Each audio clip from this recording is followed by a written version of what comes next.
Before we descend into the darkness, I want to ask a favour. If you enjoy this story, please use your hype points on this video. It helps the channel more than you possibly know. If you're listening on Spotify, leaving a review makes a massive difference. And if you'd like, comment what time it is and where in the world you're listening from. We absolutely love seeing where everyone is tuning in. And of course, if you enjoy the content, consider subscribing. Now let's begin. The word full carries a simple meaning in everyday life. When every seat in a theatre is taken, we say the theatre is full. When every parking space in a lot is occupied, we say the lot is full. And when every room in a hotel has a guest sleeping in it, we say the hotel is full. The logic feels obvious and unshakable. If there's no empty space left, nothing more can fit. This understanding rests on something so fundamental, we rarely think about it. The fact that the things we're counting are finite. A theatre has a specific number of seats. A parking lot has a specific number of spaces. A hotel has a specific number of rooms. When we match guests to rooms, one person per room, and we run out of rooms, that's the end of the story. The hotel is full, and the next person who arrives must be turned away or sent somewhere else. This feels not just true, but necessarily true, like a law of nature, rather than a choice we've made about how to use words. But this certainty depends entirely on limits. It depends on there being a last room, a highest number, a final edge to the list. In the world we inhabit, every collection we encounter in daily life has this property. Even when we talk about very large numbers, thousands of hotel rooms, millions of people in a city, billions of stars in a galaxy, we're still talking about finite quantities. They're big, but they have boundaries. They can be counted, even if the counting would take longer than a human lifetime. And because they're finite, the rules of full remain intuitive. If you have 100 rooms and 100 guests, you're full. If you have 100 rooms and 101 guests, someone doesn't get a room. The math is simple, the outcome is clear, and our intuition stays intact. The concept of fullness in the finite world is tied closely to the idea of matching. When we say a hotel is full, what we really mean is that there's a perfect one-to-one correspondence between the set of rooms and the set of guests. Each room has exactly one guest, each guest has exactly one room, and there's nothing left over on either side. This kind of matching is how we understand equality of size in everyday contexts. Two sets are the same size if you can pair up their elements with no leftovers. If you have 5 chairs and 5 people, and everyone sits down with no one standing and no chair empty, you know the sets are equal. The matching proves it. This matching principle works beautifully for finite sets because finite sets have clear, definite sizes. You can count the elements, arrive at a specific number, and compare that number to other numbers. 10 is bigger than 5. 20 is bigger than 10. The relationships are straightforward, stable, and consistent with our physical experience of the world. When you add something to a finite set, it gets bigger. When you remove something, it gets smaller. When you split a finite set into parts, each part is smaller than the whole. These rules feel so natural that we might not even recognize them as rules. They seem like facts about reality itself. Hilbert's hotel is a thought experiment that keeps the word full, but removes the one thing that makes it behave the way we expect: finiteness. It was proposed by the German mathematician David Hilbert, not as a real architectural plan, but as a way to explore what happens to our logic when we step into the strange territory of the infinite. The paradox doesn't ask us to imagine something physically possible. Instead, it asks us to follow a chain of reasoning into a place where our everyday rules stop working, and stranger, more flexible rules take over. It's a paradox in the sense that it produces results that feel contradictory, even though every step in the argument is perfectly logical. And by walking through it slowly, we can begin to see how infinity reshapes ideas that seem rock solid in the finite world. The setup is simple to describe, but it contains a quiet revolution in its premise. Imagine a hotel with infinitely many rooms. The rooms are numbered 1, 2, 3, 4, and so on, continuing without end. There is no last room. If you walk down the hallway and pick any room number you like, say room 1,000,000, there are still infinitely many rooms beyond it. Room 1,000,001, room 1,000,002, room 1,000,003, stretching forward forever. The numbers don't stop. They don't approach some final door and then halt. They simply keep going, always producing the next number, always offering another room. Now imagine that every single one of these infinitely many rooms is occupied. Every room has a guest. Room 1 has a guest, room 2 has a guest, room 3 has a guest, and this pattern continues forever.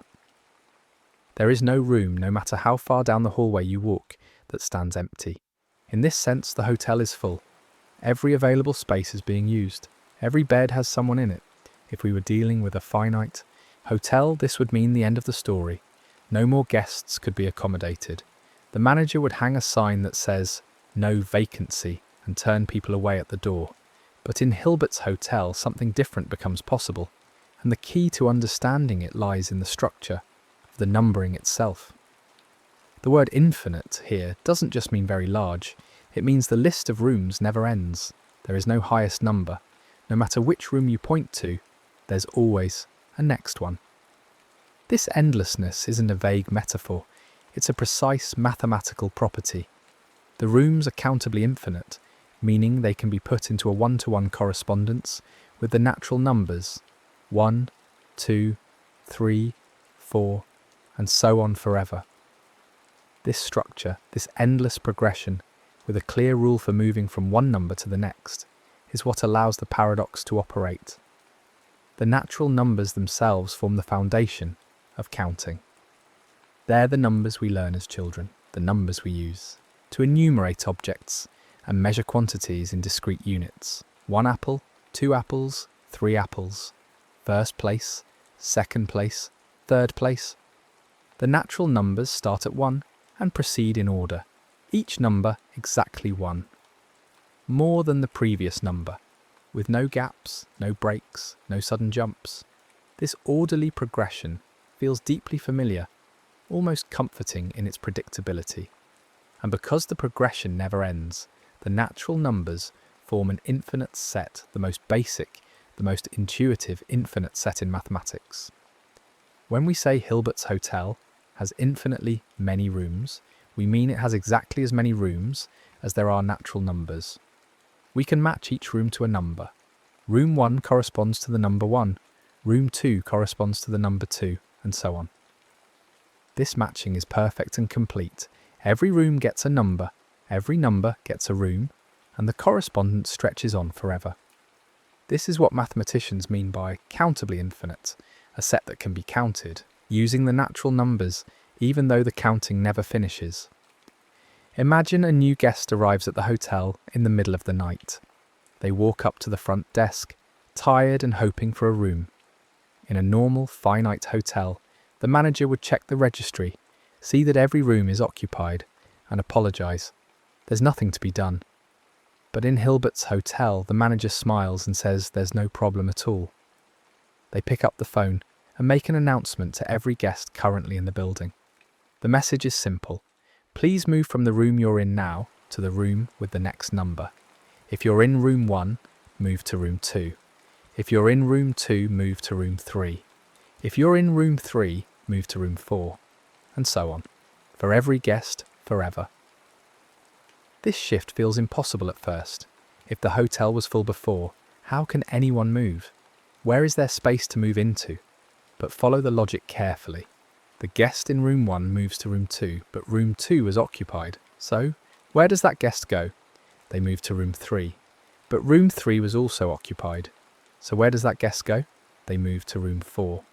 And this continues, each guest stepping into the next room, which was occupied but is now being vacated by its previous occupant, who is also stepping forward. The crucial insight is that every room has a next room. There is no last room where the chain of moves would get stuck. The guest in room 1,000,000 moves to room 1,000,000 1. The guest in room 1 billion moves to room 1 billion and 1. No matter how far out you go, the move can happen because the sequence never ends. Every current guest still has a room after the shift. Nobody's left without a place to stay, and because everyone has moved forward by 1, room 1 is now empty. The new guest can move into room 1, and the hotel has accommodated them without adding any new rooms, without expanding the building, without doing anything except rearranging who is where. Think about this carefully, because it reveals something profound. In a finite hotel with, say, 100 rooms all occupied, you cannot shift everyone to the next room because there is no room 101. The person in room 100 has nowhere to go. The chain of moves breaks down at the boundary, at the limit of the hotel's capacity. But Hilbert's hotel has no such boundary. The capacity isn't a wall you hit. It's a horizon that keeps receding as you approach it. Every move that needs to happen can happen because the structure supports it infinitely. This is the first shock of the paradox. The hotel was full in the sense that every room was occupied, but it still had the capacity to accommodate someone new. The word full starts to feel slippery. In the finite world, being full means having no capacity left. But in Hilbert's hotel, being full and having infinite capacity can coexist.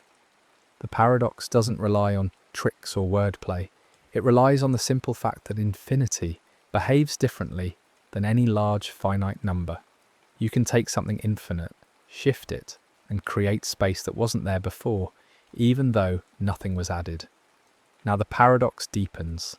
Imagine not just one new guest arriving, but infinitely many new guests. A bus pulls up to the hotel, and this bus has infinitely many seats, numbered 1, 2, 3, and so on, each with a passenger. They all step out and walk up to the front desk, hoping for rooms. In a finite hotel, this would be absurd. If the hotel had 1,000 rooms and they were all full, the arrival of even 11 new guests would be a problem. The arrival of infinitely many guests would be unthinkable. But in Hilbert's hotel, the manager remains calm. They make a different announcement this time, one that uses a more dramatic reshuffling strategy. The instruction is this: every current guest should move from the room they're in now to the room whose number is double their current room number. If you're in room 1, move to room 2. If you're in room 2, move to room 4. If you're in room 3, move to room 6. If you're in room 10, move to room 20. If you're in room 100, move to room 200. This pattern continues for every guest, no matter what room they started in. Everyone moves to a room with a number that's twice as large as their original room. Take a moment to follow what happens. The guest in room 1 moves to room 2. The guest in room 2 moves to room 4. The guest in room 3 moves to room 6. The guest in room 4 moves to room 8. Notice that the guests are now spread out differently. They're no longer in consecutive rooms. They're only in the even-numbered rooms. 2, 4, 6, 8, 10, 12, and so on. Every current guest has moved into an even-numbered room, and because there are infinitely many even numbers, there's a unique even room for every guest. No two guests end up in the same place. Nobody is left without a room. But now look at what's left behind. If all the current guests are in the even-numbered rooms, what about the odd-numbered rooms? Room 1 is empty. Room 3 is empty. Room 5 is empty. Room 7 is empty. In fact, every odd-numbered room is now vacant. And there are infinitely many odd numbers. 1, 3, 5, 7, 9, and so on forever. The manager now has infinitely many empty rooms, one for each of the infinitely many new guests. Guest 1 from the bus can move into room 1, guest 2 from the bus can move into room 3, guest 3 from the bus can move into room 5. The pattern continues, matching each new guest to a unique odd-numbered room. The result is startling. The hotel was full before the bus arrived. Every room had a guest. But by rearranging the current guests using the doubling rule, the hotel created infinitely many vacancies. Not just one vacancy, as with the single new guest, but infinitely many. And all the new guests, infinite in number, fit perfectly into these newly opened spaces. The hotel didn't expand. No new rooms were built. The structure of the hotel is exactly the same as it was before, but the capacity has absorbed an entire infinite group of newcomers. This reveals something deep about the way infinity operates. The even numbers are a subset of the natural numbers. Not every natural number is even, only half of them are in a sense. But there are still infinitely many even numbers, and they can be matched one-to-one with all the natural numbers. You can pair 1 with 2, 2 with 4, 3 with 6, and so on, continuing forever without ever running out of pairs.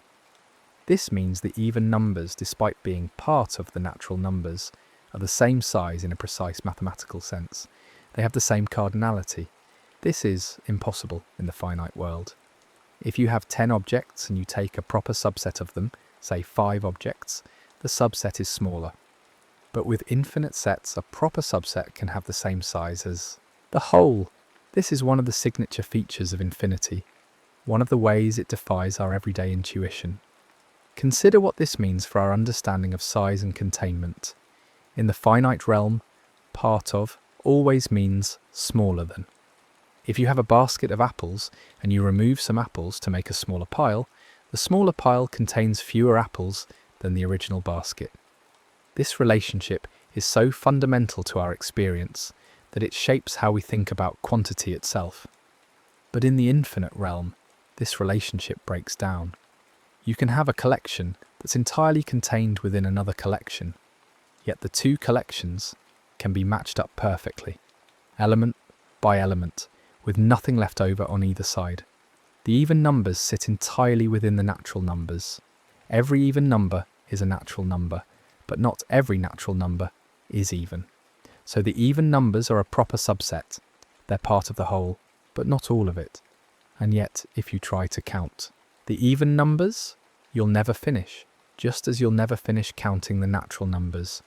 Both sets are infinite in exactly the same way. Both can be listed in a sequence that goes on forever. Both have the same size when size is measured by the ability to create one-to-one correspondences. Now imagine the paradox taken even further.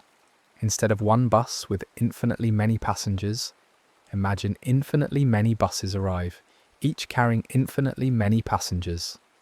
This sounds like chaos, like a situation that couldn't possibly be managed, but even this can be handled, and the method for doing so involves a kind of careful organisation that mathematicians call a pairing function or enumeration strategy. The idea is to find a way to assign every single arriving person, every passenger on every bus, a unique room number, so that nobody overlaps and nobody is left out. One way to think about this is to imagine laying out all the arriving passengers in a grid. The first bus has passengers numbered 1, 2, 3, and so on. The second bus also has passengers numbered 1, 2, 3, and so on. The third bus does the same. You can picture this as rows and columns. The first row is the passengers from the first bus. The second row is the passengers from the second bus, and so on. The grid stretches infinitely in both directions. Infinitely many rows, infinitely many columns. The challenge is to count through this grid in a systematic way that eventually reaches every single person. The trick is to move through the grid diagonally. Start at the top left corner with the first passenger from the first bus and assign them to room 1. Then move to the first passenger from the second bus and assign them to room 2. Then move to the second passenger from the first bus and assign them to room 3. Then move to the third passenger from the first bus, then the second passenger from the second bus, then the first passenger from the third bus. You're zigzagging through the grid, touching each diagonal in turn, making sure every position eventually gets counted. This method guarantees that every passenger, no matter which bus they came from, and no matter what their seat number was, eventually gets a unique room number. The process never ends, but it also never leaves anyone behind. To see why this works, imagine the grid as a two-dimensional array of positions. Each position is identified by two numbers, the bus number and the seat number. The person in seat 5 on bus 3 would be at position 3-5. The person in seat 1 on bus 1 would be at position 1-1. Now to convert these two-dimensional positions into one-dimensional room numbers, you need a systematic way to count through them. The diagonal method does exactly this. You count all positions where the sum of the two coordinates equals 2. That's just position 1-1. Then you count all positions where the sum equals 3. That's positions 1-2 and 2-1.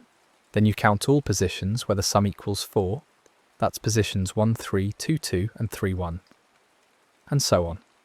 Each diagonal contains finitely many positions, so you can count through each diagonal completely before moving to the next. And because every position has some finite sum of coordinates, every position appears on some diagonal. This means every passenger eventually gets assigned a room number. The method is systematic, exhaustive, and organised. There's no randomness, no guessing, no possibility of missing someone, or assigning two people to the same room. The point here isn't to memorise the exact method. The point is to see that even when you have infinity stacked on top of infinity, infinitely many groups, each with infinitely many members, it's still possible to organise everything into a single infinite list. The total number of arriving passengers is infinite, but it's a countable infinity, the same kind of infinity as the natural numbers. And because the hotel also has a countable infinity of rooms, the two can be matched up. The paradox isn't magic, it's organisation.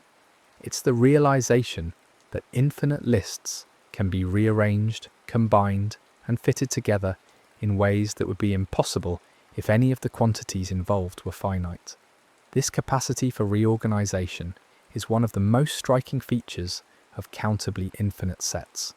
You can take two countably infinite sets and merge them into one, and the result is still countably infinite. You can take infinitely many countably infinite sets and combine them, and the result remains countably infinite. The infinity doesn't grow in the sense of becoming a different kind of infinity. It stays the same type, the same cardinality, even though intuitively it feels like you're adding more and more. In the finite world, addition always increases size. If you have 10 things, and you add 10 more things, you have 20 things, which is larger than 10. If you combine 100 groups of 10 things each, you have 1,000 things. The size grows proportionally to what you add. But with countable infinity, adding another countable infinity doesn't make it bigger. It's still countably infinite. You can pour one infinite set into another, combine infinitely many infinite sets, and the result is still something that can be matched one-to-one with the natural numbers. This seems to violate basic arithmetic. How can infinity plus infinity equal infinity? How can infinity times infinity equal infinity? But these equations only seem wrong if we think of infinity as a number, in the usual sense. Infinity isn't a number that participates in ordinary arithmetic. It's a property of sets, a description of their size or cardinality. And the cardinality of countably infinite sets behaves according to its own rules, rules that don't match the arithmetic of finite numbers. What Hilbert's hotel really teaches us is that infinity is not a single simple quantity. In everyday language, we often use the word infinite as if it means unimaginably large or beyond counting. But in mathematics, infinity comes in different types, different sizes, each with its own structure and behaviour. The infinity of the natural numbers, 1, 2, 3 and so on, is called countably infinite. This doesn't mean you can actually count all the way to the end, because there is no end. It means the elements can be put into a sequence, a list with a first element, a second element, a third element, and so on, where every element eventually appears somewhere in the list. The rooms in Hilbert's hotel are countably infinite. They're numbered with the natural numbers, so they can be listed in order. Room 1, Room 2, Room 3, continuing forever. This structure is what allows all the reshuffling moves to work. When the manager asks guests to shift from room N to room N plus 1, or from room N to room 2 times I in, These instructions make sense because every room has a number, and every number has a clear relationship to the other numbers. The infinity is structured, ordered, and therefore manageable in a logical way. But not all infinities are countable. There are larger infinities that cannot be put into a one-to-one correspondence with the natural numbers, no matter how clever your pairing strategy. The most famous example is the set of real numbers, which includes not just the whole numbers, but also all the fractions, all the decimals, all the numbers that fill the continuous line between any 2 points. The real numbers are uncountably infinite. If you tried to list them all in a sequence, you would always leave some out. There's no way to match them up with the natural numbers the way you can with the even numbers or the passengers on infinitely many buses. The distinction between countable and uncountable infinity was discovered through a brilliant argument known as Cantor's diagonal argument. The argument shows that if you try to make a list of all real numbers between 0 and 1, you can always construct a new real number that isn't on your list. You do this by going down the list and making sure your new number differs from the first number in the first decimal place, differs from the second number in the second decimal place, differs from the third number in the third decimal place, and so on. This new number can't be anywhere on your list because it differs from every listed number in at least one decimal place. So any attempt to list all the real numbers must be incomplete. The real numbers are too numerous, too densely packed to be counted even with an infinite counting process. This discovery was revolutionary. It meant that infinity itself comes in a hierarchy of sizes. The smallest infinite size is countable infinity, the size of the natural numbers. But there are larger infinities, sizes that exceed countable infinity, and in fact there's no largest infinity at all. For any infinite size there's always a larger one. This hierarchy is fundamental to modern set theory, the branch of mathematics that studies collections and their properties. Hilbert's hotel operates in the realm of countable infinity, the smallest kind of infinite size. But even within this realm, the paradox reveals something fundamental and strange. A countably infinite set can be put into perfect correspondence with a proper subset of itself. The even numbers are a proper subset of the natural numbers, meaning they're contained within the natural numbers, but they're not the whole set.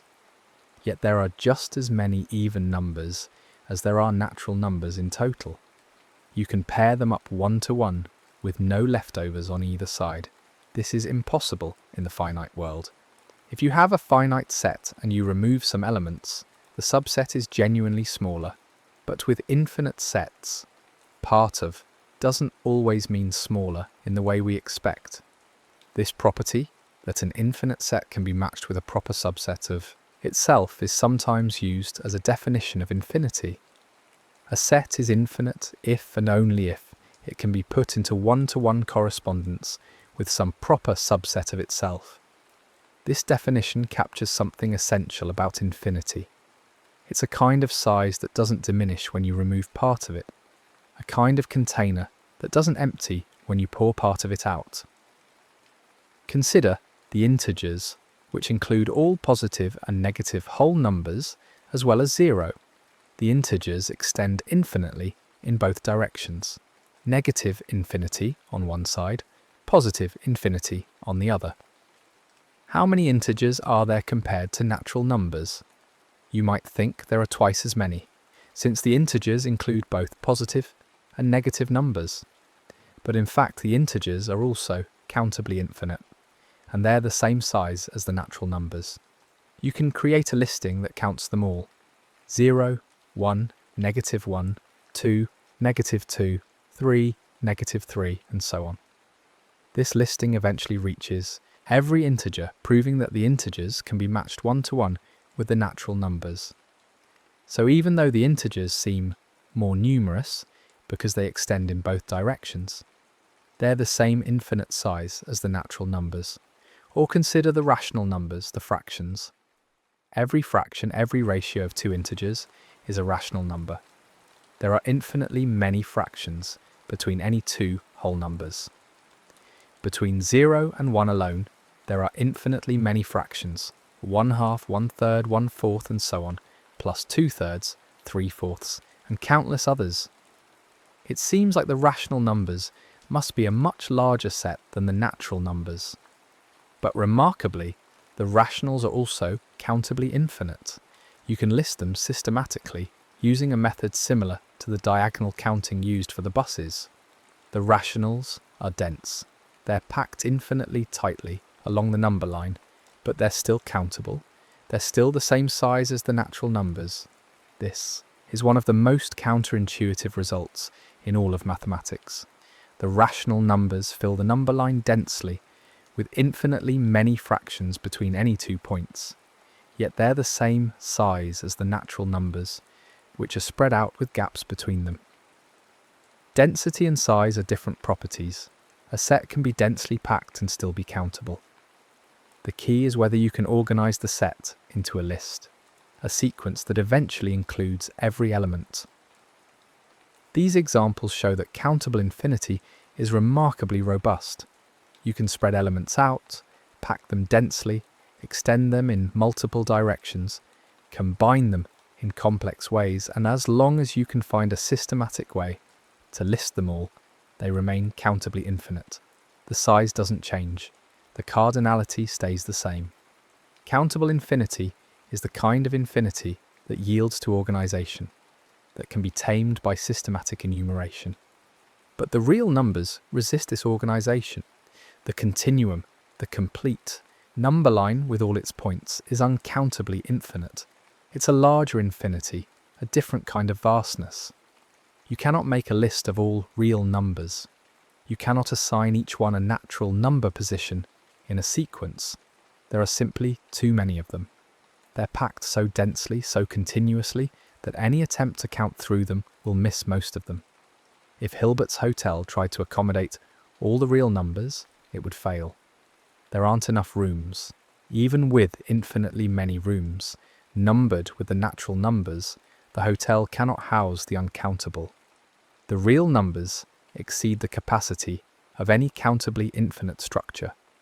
This is a kind of fullness that cannot be overcome by reshuffling. The hotel would be genuinely, irreversibly full, with infinitely many real numbers left outside, unable to find a room. This distinction between countable and uncountable infinities is profound, because it shows that infinity itself is not a single destination, but a landscape, with different regions, different sizes, different characteristics.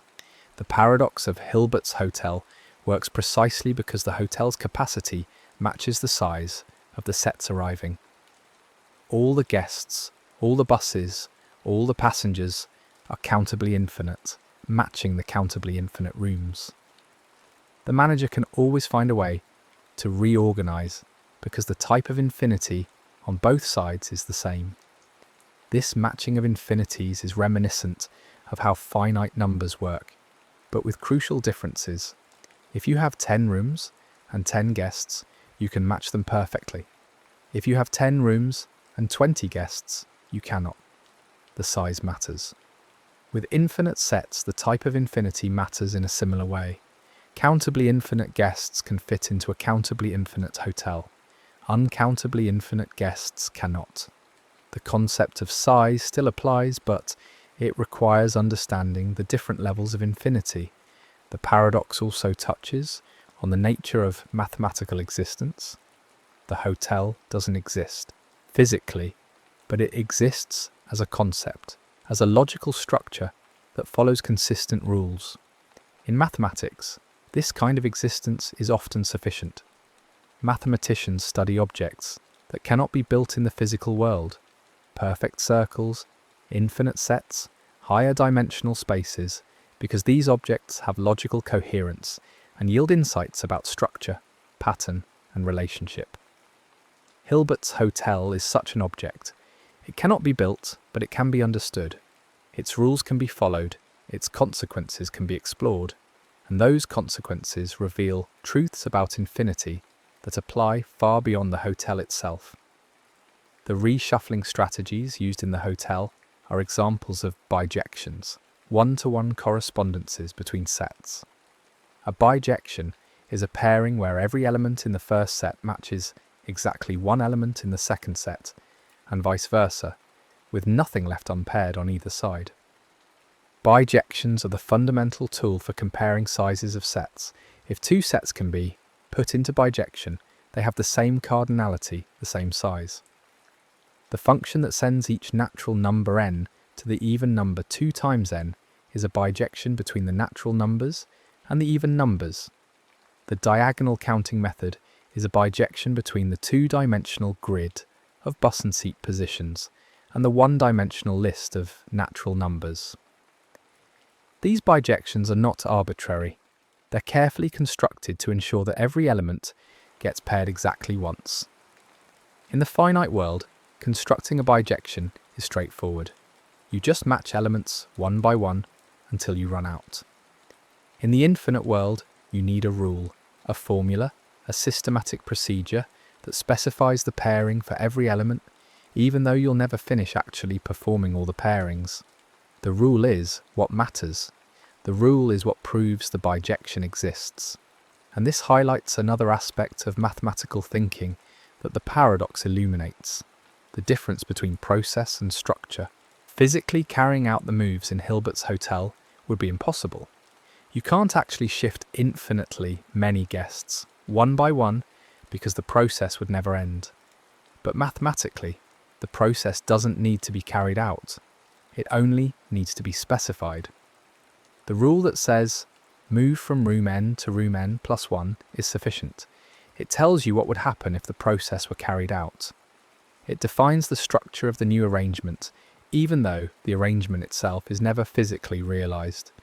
This is similar to how we think about infinite sums in mathematics.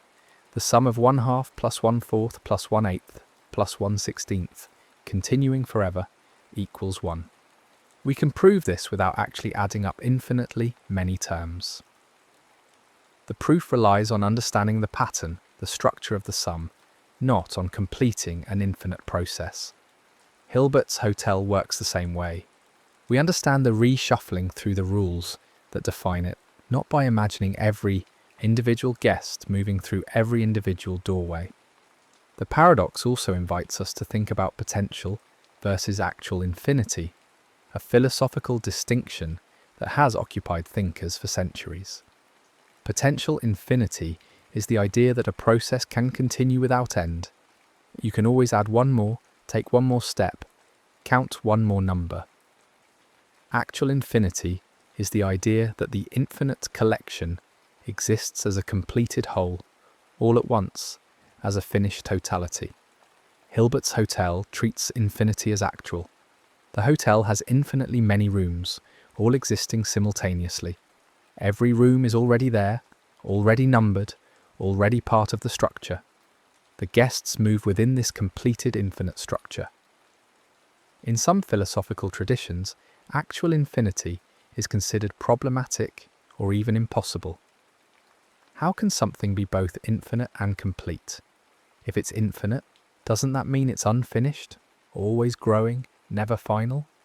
But in modern mathematics, actual infinity is a standard concept. Infinite sets are treated as complete objects that can be studied, compared, and manipulated.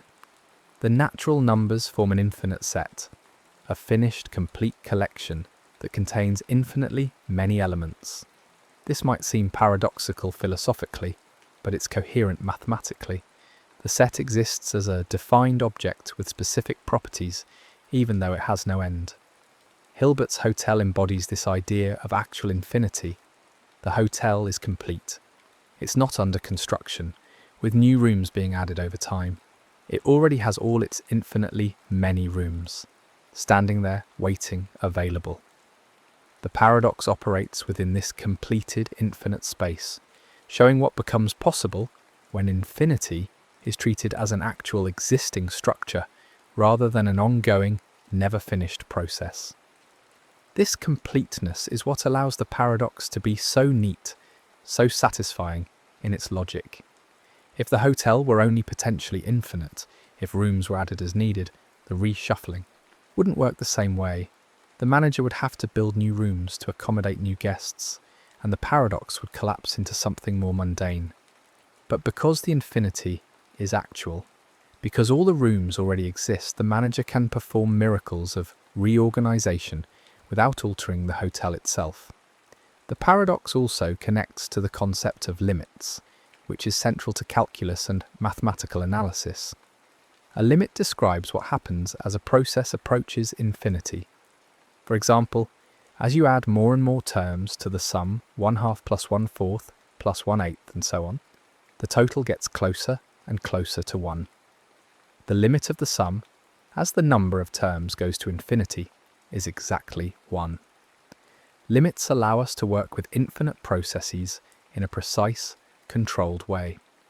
In Hilbert's hotel, the moves can be thought of in terms of limits. When the manager asks everyone to shift one room forward, each individual guest makes a finite move. The guest in room 1 moves to room 2. The guest in room 2 moves to room 3. Each of these is a simple, finite step. But the collection of all these moves, happening simultaneously across infinitely many guests, is an infinite process. The limit of this process, the final configuration, after all moves are complete, is a state where room 1 is empty and every other guest is in the next room up. The limit is well defined and consistent, even though the process involves infinitely many actions. This idea of limits extends throughout mathematics. Integration, the process of calculating areas under curves, involves taking infinitely many, infinitesimally thin slices and summing them up. Derivatives, which describe rates of change, involve looking at infinitely small differences. These concepts work because limits provide a rigorous way to handle infinity, to cross the boundary from the finite to the infinite without losing logical coherence. Hilbert's hotel demonstrates that infinite structures can be manipulated logically, just as limits allow infinite processes to be calculated precisely. The hotel is a discrete, countable infinity, a different kind of mathematical object than the continuous infinity of calculus, but it operates on similar principles. The infinity is structured, governed by rules, and therefore comprehensible. There's also a playful quality to Hilbert's hotel, a sense that mathematics can be creative and imaginative. The paradox is a story, a narrative with characters, the manager, the guests, the buses, even though it's fundamentally about abstract sets and functions. This narrative quality makes the mathematics accessible, giving us a concrete scenario to visualize and follow. The story format doesn't diminish the rigor of the mathematics, it enhances our ability to understand it. This storytelling aspect of mathematics is important. Mathematics is often perceived as dry, formal, disconnected from everyday experience, but thought experiments like Hilbert's hotel show that mathematics can be engaging, surprising, even delightful. The paradox invites you to wonder, to question, to see familiar concepts like fullness and capacity in a completely new light. It turns abstract set theory into something you can almost imagine walking through, room by room, number by number. And yet the paradox never loses its precision. Every claim can be backed up with formal proofs. Every move the manager makes can be described as a function mapping one set to another. The storytelling serves the mathematics, making it clearer and more memorable without sacrificing accuracy or rigor. This balance between accessibility and precision is part of what makes Hilbert's hotel such an effective teaching tool. The paradox has also inspired variations and extensions. Some versions ask what happens if uncountably many guests arrive. The answer is that the hotel cannot accommodate them, revealing the limits of countable infinity. Some versions explore what happens if guests start leaving, or if the hotel needs to close certain rooms, or if guests want to switch rooms according to various preferences. Each variation probes a different aspect of infinite sets and their properties. These variations show that the paradox is not just a single trick, but a framework for exploration. Once you understand the basic principle that countably infinite sets can be reorganized in surprising ways, you can apply that principle to many different scenarios. You can test the boundaries of what's possible, discover what works and what doesn't, and build a deeper intuition for how infinity behaves. The paradox also highlights the role of structure in mathematics. The hotel works because the rooms are numbered, giving them an order, a sequence. If the rooms were unnumbered, if they existed as an unorganized collection without any indexing system, the reshuffling strategies wouldn't work. You couldn't tell a guest to move to the next room or to double their room number because those instructions rely on the numbering. The structure imposed by the numbering is what makes the infinity manageable. This is a general principle in mathematics. Structure makes infinite objects comprehensible. The natural numbers have structure, the order, the progression, the rules of arithmetic. The real numbers have structure, the continuum, the density, the order. Even though both are infinite, their structure allows us to reason about them, to prove theorems about them, to understand their properties. Structure is what distinguishes different types of infinity, what makes some infinities countable and others uncountable, what determines which operations are possible and which are not. Hilbert's hotel is a structure. It's not a random, formless infinity. It's an organized, numbered, sequential infinity. And because it's structured, it can perform the miracles of reorganization that make the paradox work. The structure is the key to everything. This is the key, reversal, the moment when intuition breaks and something new has to take its place. In finite contexts, if every room is occupied, the capacity is exhausted. Adding one more guest requires adding one more room. But in infinite contexts, being fully occupied and having infinite remaining capacity are not contradictory. The capacity isn't a fixed amount that gets used up. It's a structural property that remains no matter how many times you fill the hotel. You can shift, rearrange, and reorganize without ever running out of space, because there is no edge to run up against. The sequence of rooms never ends, so the moves never have to stop. This doesn't mean that Hilbert's hotel could exist in the physical world. It's a thought experiment, a story told to illustrate a mathematical idea. Real hotels are finite. Real hallways have limits. Real people take up real space, and real buildings have real walls. If you try to build a hotel with infinitely many rooms, you'd run into practical problems long before you reach the infinite part. You'd run out of land, out of materials, out of time to build, out of money to fund the construction. The paradox doesn't claim to describe a possible architecture. It claims to describe a possible logic, a consistent set of rules that applies when you remove the constraint of finiteness. And this is important because mathematics isn't only about describing the world as it is. It's also about exploring the world of ideas, seeing which concepts fit together and which ones produce surprising consequences when pushed to their limits. Infinity is one of those limits. It appears constantly in mathematics, in geometry, where lines extend forever, in calculus, where we study what happens as quantities grow without bound, in number theory, where we prove facts about all the natural numbers, an infinite collection.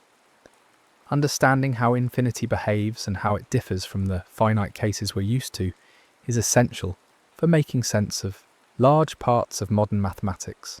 Hilbert's hotel gives us a gentle way into this understanding. It doesn't require advanced equations or abstract notation. It just requires following a simple story, step by step, and noticing when the outcomes stop matching what we expected. The hotel is full, but it can still fit more guests. The hotel has infinite rooms, but it can reorganize those rooms to create infinite new vacancies. The even numbers are part of the natural numbers, but there are just as many of them. Each of these statements sounds wrong at first, but each one follows logically from the premise of infinite structure. The paradox also highlights the importance of careful reasoning. It's easy to say infinity is weird and leave it at that, treating the whole subject as mysterious or incomprehensible. But the paradox shows that infinity isn't chaos. It's a different kind of order. The moves that the hotel manager makes aren't random or magical. They're systematic, rule-based, and perfectly consistent. Every guest who moves knows exactly where they're going. Every new arrival gets a specific room. There's no ambiguity, no contradiction, no logical breakdown. The rules are just different from the rules we use in everyday life, where finiteness reigns and full means what we think it means. Returning to the practical world, it's worth noting why this paradox doesn't cause problems in real hotels. Real hotels have a specific number of rooms, and once every room is occupied, the hotel is full in the ordinary sense. The manager can't ask guests to shift to higher numbered rooms because there aren't infinitely many higher numbered rooms. The hallway ends, the building has a last room, and so the strategies that work in Hilbert's hotel simply don't apply. The finite world is governed by finite logic, where adding one requires removing one somewhere else, where subsets are always smaller than the sets that contain them, where capacity is a fixed quantity that can be exhausted, but the thought experiment serves a purpose beyond entertainment or puzzlement. It isolates a concept, capacity, occupancy, fullness, and shows how that concept changes when you cross into the infinite. It trains our minds to recognize when our intuition is built on assumptions that don't always hold. In everyday life, we assume things are finite because they always are. We assume full means full because we've never encountered a situation where it didn't. But those assumptions are contingent, not necessary. They apply in the finite realm, and they stop applying when you step outside it. The paradox also reminds us that mathematics is a discipline of definitions and consequences. If you define a hotel as having infinitely many rooms, and if you define each room as being occupied, then certain logical consequences follow. You can derive new truths from those starting points, truths that might feel strange, but are nonetheless valid within the framework you've set up. This is how much of mathematics works. You establish rules, you explore what those rules allow and forbid, and you discover structures and patterns that weren't obvious at the start. Hilbert himself was deeply invested in the foundations of mathematics, in understanding what mathematics is built upon and how we can be certain that our reasoning is sound. The hotel paradox fits into this larger project. It's not just a curiosity or a puzzle. It's a demonstration of how mathematical concepts behave, a test case for our understanding of infinity, a way of making abstract ideas concrete enough to examine closely. In the early 20th century, when Hilbert was working, the foundations of mathematics were being questioned and rebuilt. Paradoxes had emerged in set theory, contradictions that suggested something was wrong with the way mathematicians were reasoning about infinite collections. Hilbert and others worked to create a rigorous foundation that would avoid these paradoxes while preserving the power and utility of infinite sets. The hotel paradox is a benign paradox, one that surprises without contradicting, that challenges intuition without undermining logic. It's an example of how infinity can be strange while remaining perfectly consistent. This distinction between genuine contradiction and mere counterintuitiveness is crucial. A genuine contradiction would be a fatal flaw, a sign that something is deeply wrong with the system. But counterintuitiveness is just unfamiliarity. It's the feeling of encountering something that doesn't match your prior experience, something that requires adjusting your mental models to accommodate.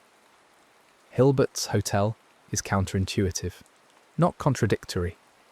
It asks you to adjust your understanding of fullness and capacity, to see that those concepts behave differently under infinity, but it never asks you to accept a logical impossibility. This capacity for adjustment, for updating our understanding when we encounter new ideas, is part of what makes mathematics a living, evolving discipline. Our intuitions are built from experience, and most of our experience is with finite quantities.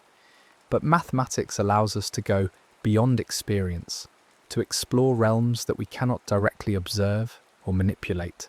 Infinity is one such realm. Higher dimensions, complex numbers, abstract algebraic structures, these are others. In each case, we extend our thinking beyond the familiar, guided by logic and structure rather than direct sensory experience. Hilbert's Hotel is an invitation to make that extension, to step beyond the finite and see what infinity looks like when examined closely. And what it looks like is both strange and orderly, both surprising and consistent, both counterintuitive and perfectly logical. The hotel can be full and still have infinite capacity. This is the central lesson, the core insight that the paradox offers. And once you've understood this, once you've followed the moves and seen how they work, your understanding of infinity has deepened. You've learned something fundamental about how size and structure behave when quantities grow without bound. And perhaps there's something quietly restful in that realization. The paradox doesn't ask you to abandon reason or to accept nonsense. It asks you to follow reason into unfamiliar territory, to see where it leads when the usual constraints are lifted. The infinite is vast, yes, but it's also structured, orderly, knowable in its own way. You can make sense of it if you're patient, if you set aside the expectation that it will behave like the finite quantities you're used to. You can walk through the halls of Hilbert's Hotel, room by room, move by move, and see that even in a place with no end, there's a logic that holds, a coherence that persists, a kind of calm in the endlessness.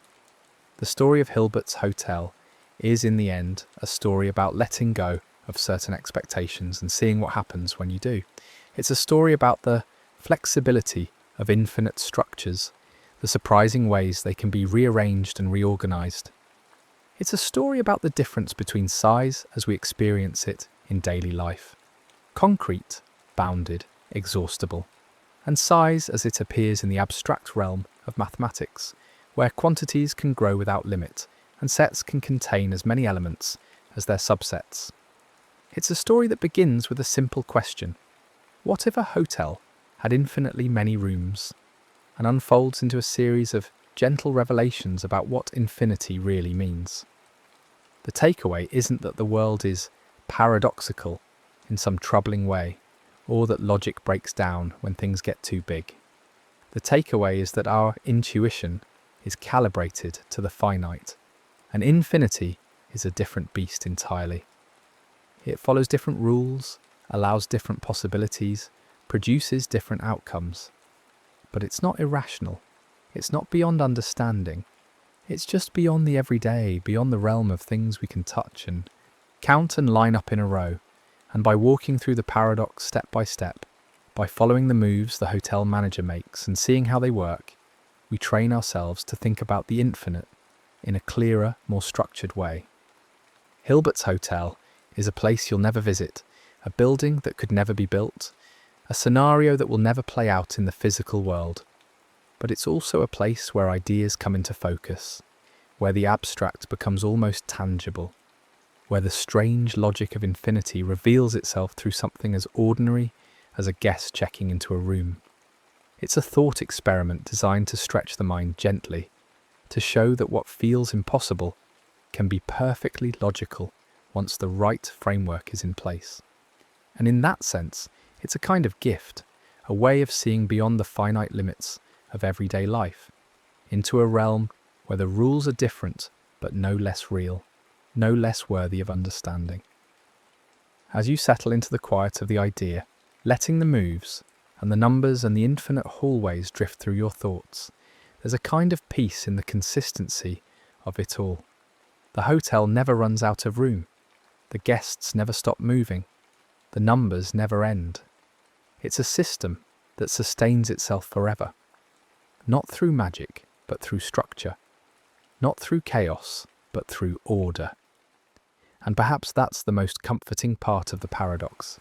Even in the face of infinity, even when things stretch beyond all familiar bounds, There's a logic that holds, a pattern that persists, a sense that the world, whether finite or infinite, can be understood, step by step, room by room, one careful thought at a time. The infinite hallway stretches ahead, doors numbered in perfect sequence, each one leading to another, and another, and another, without end. The guests shift, the numbers double, the buses arrive, and still there's space, always another room, always another move to make.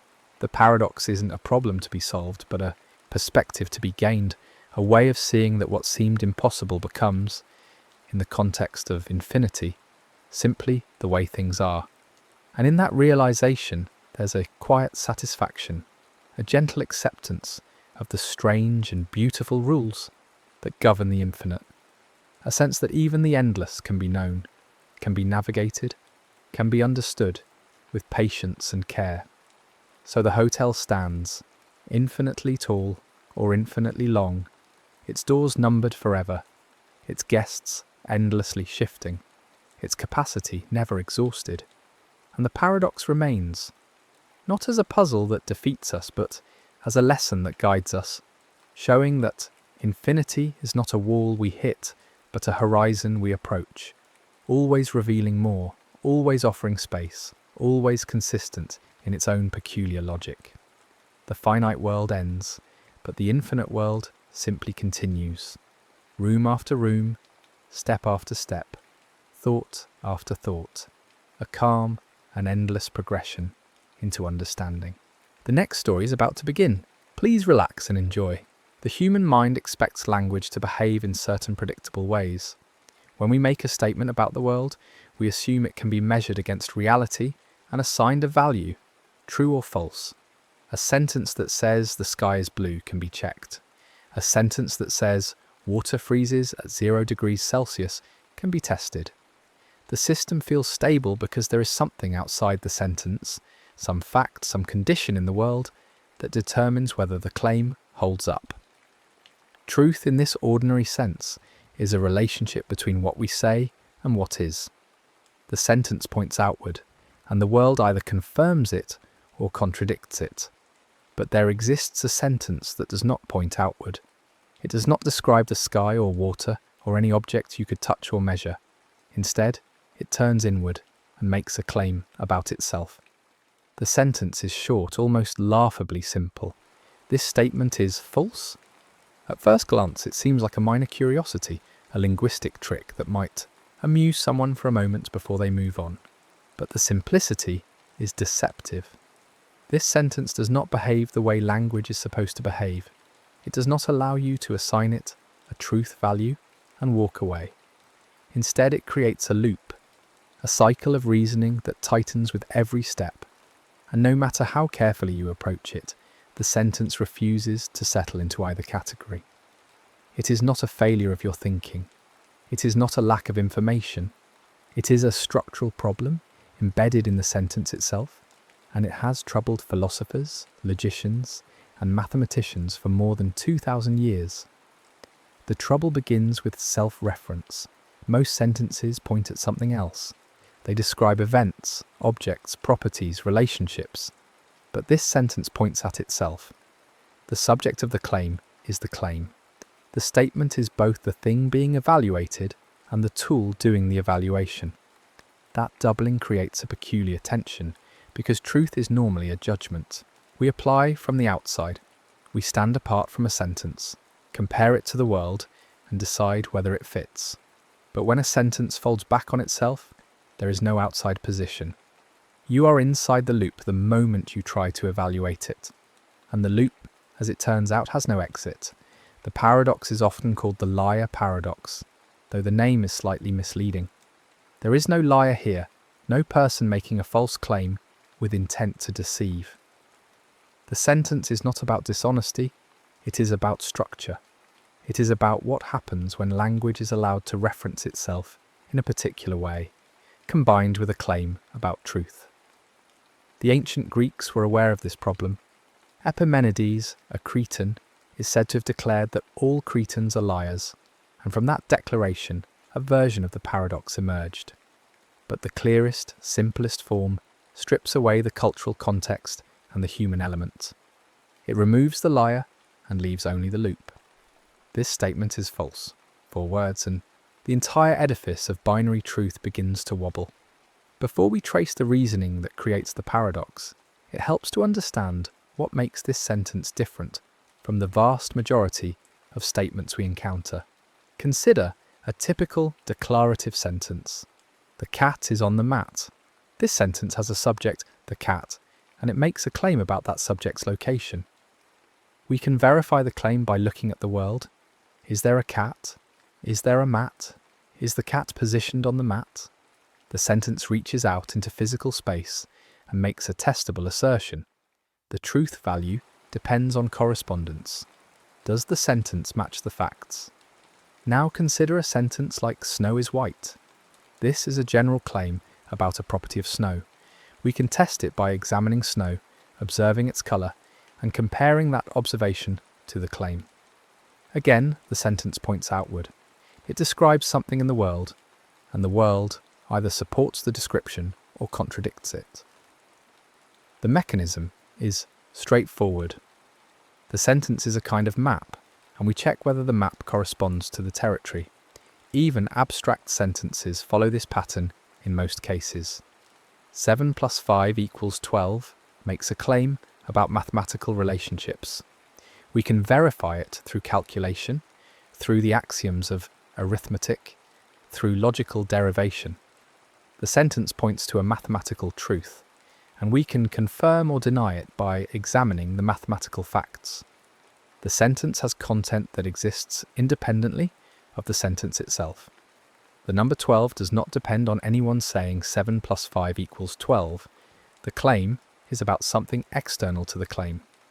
But this statement is false does not point outward. It does not describe cats, snow, numbers, or any external facts. It points at itself. The subject of the sentence is the sentence. The claim is about the claim, and that creates a fundamentally different situation. There is no external fact to check. There is no independent reality to consult. The sentence is asking you to evaluate it based on what it says about itself, and what it says about itself is that it is false. The content of the sentence is its own truth value, and that content is self-negating. This self-reference is the key. Without it, there is no paradox. A sentence like "my previous statement was false" can be evaluated if we know what the previous statement was. If the previous statement was "the sky is green," then "my previous statement was false" is true because the sky is not green. The sentence refers to another sentence, and we can break the reference chain by examining the external claim. But this statement is false, has no external reference. The chain loops back immediately. The sentence refers to itself, and only to itself, and that creates a closed circuit. It is worth pausing to appreciate how rare this is. The overwhelming majority of sentences we produce in daily life do not refer to themselves.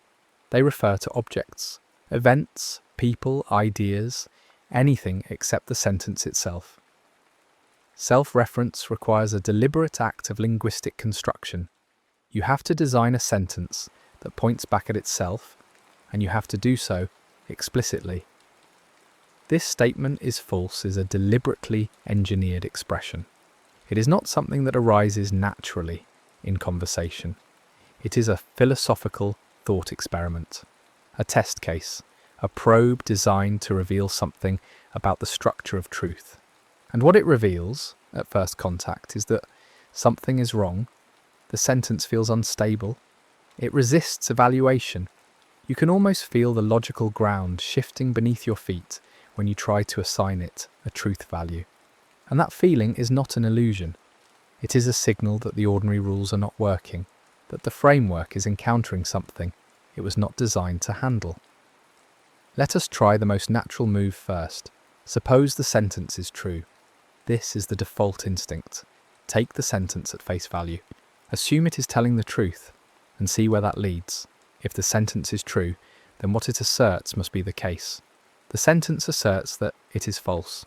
So if we accept that the sentence is true, we are also accepting that the sentence is false. The two conclusions sit side by side, and they are incompatible. A statement cannot be both true and false at the same time, not in the classical framework of logic. The assumption collapses immediately. The moment you grant the sentence the status of truth, it pulls that status away from itself. The mind completes the reasoning, arrives at the conclusion, and then realizes the conclusion contradicts the starting point. It is a kind of logical short circuit, a proof that undoes itself in the act of being proven. There is something almost hypnotic about this step. The reasoning is airtight. Each move follows from the last with perfect clarity. If true, then false. The implication is clean, undeniable, and yet the result is impossible. The feeling is not one of confusion exactly. It is more like watching a mechanism jam. The gears turn smoothly until they lock, and no amount of force will make them continue. You can see the path the logic took. You can follow every link in the chain, and still the chain leads nowhere that makes sense. The sentence seemed to promise a simple evaluation, true or false, but it delivered a contradiction instead. And contradictions, in classical logic, are not allowed. They are the sign that something has gone wrong. But what exactly has gone wrong here? The reasoning is valid. The sentence is grammatically correct. The rules of logic have been followed. And yet the outcome is unacceptable. Let us walk through this step more slowly, because the details matter. We begin with an assumption. The sentence is true. In classical logic, this is a legitimate starting point. We are allowed to assume something provisionally in order to see what follows. This is the basis of proof by contradiction, one of the most powerful tools in logical reasoning. We assume something, derive consequences, and if those consequences lead to a contradiction, we conclude that the assumption must be false. So we assume the sentence, "This statement is false," is true. Now we ask, what does this sentence claim? It claims that this statement is false. The phrase "this statement" refers to the sentence itself. So the sentence is claiming that it itself is false. If the sentence is true, then what it claims must be accurate. And what it claims is that it is false. Therefore, if the sentence is true, it is false. But this is a contradiction. A sentence cannot be both true and false. The law of non-contradiction, one of the foundational principles of classical logic, states that contradictory propositions cannot both be true at the same time. If P is true, then not P is false. If the sentence is true, it cannot also be false. So our assumption has led us to an impossible situation. We have derived a contradiction. In a normal proof by contradiction, this would be the end. We would conclude that our assumption was incorrect. If assuming P leads to a contradiction, then P must be false. So if assuming the sentence is true leads to a contradiction, we should conclude that the sentence is false. And that is exactly what we will try next. But already there is a sense of unease. The contradiction did not arise from some external fact or some additional premise. It arose from the sentence itself, from its own content. The sentence generated its own contradiction. And that is unusual. So we try again. Perhaps the mistake was in assuming the sentence was true.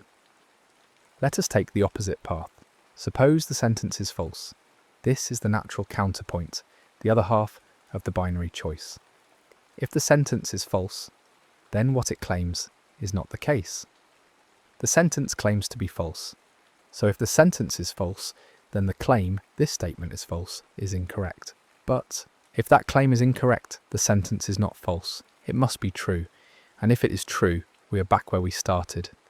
The assumption that the sentence is false leads, through the same clean logical steps, to the conclusion that the sentence is true.